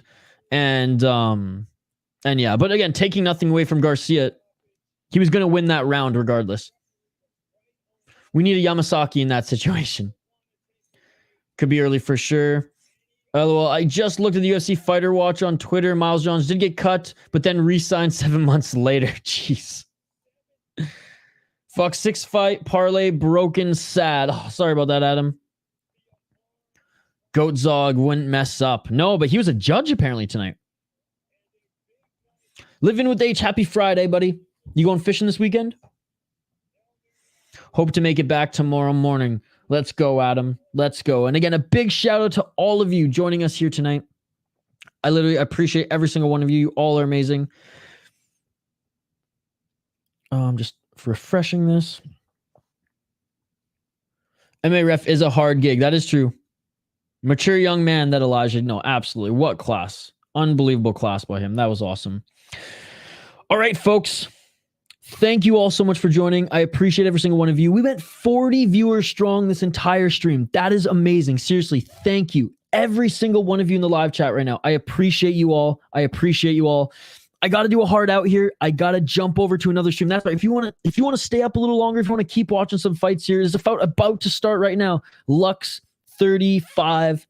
Guys, please join us for that. We're going to be streaming for another probably hour or two here tonight. And then tomorrow, UFC all day, followed by Uriah Faber's A1 Combat. We're streaming that for the first time this evening. So again, reminder, we are streaming right after this, Lux, the video is already there. Just jump over there, like that video, join the live chat. We'll be there in just a few minutes. Tomorrow, UFC, and then Uriah Faber's League after the UFC. So 3 more streams this weekend, all day tomorrow. We will be streaming as well. Guys, there's 3 new videos that I posted today on this channel. Please go check those out as well. I posted a vlog earlier this week as well. So much content coming out on this channel, and I appreciate every single one of you who joined us here tonight. Seriously, this chat was amazing. This stream was so much fun. Appreciate every single one of you. Hope to see a few of you on the Lux stream. Again, there's a fight about to start, so we'll join that one mid-fight.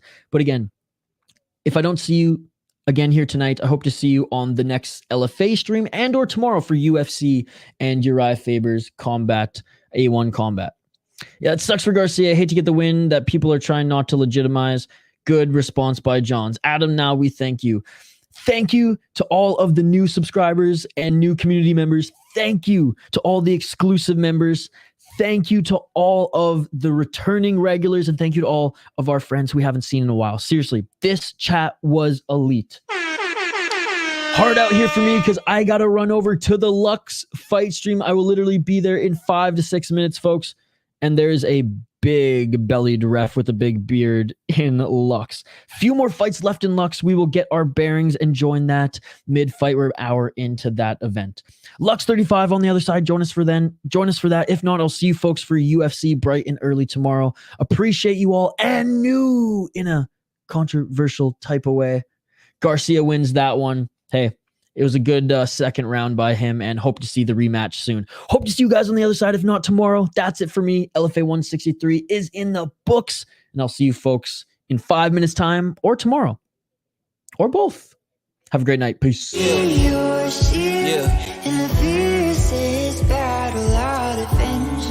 defend you from all these arrows, and the sword I will keep you from danger.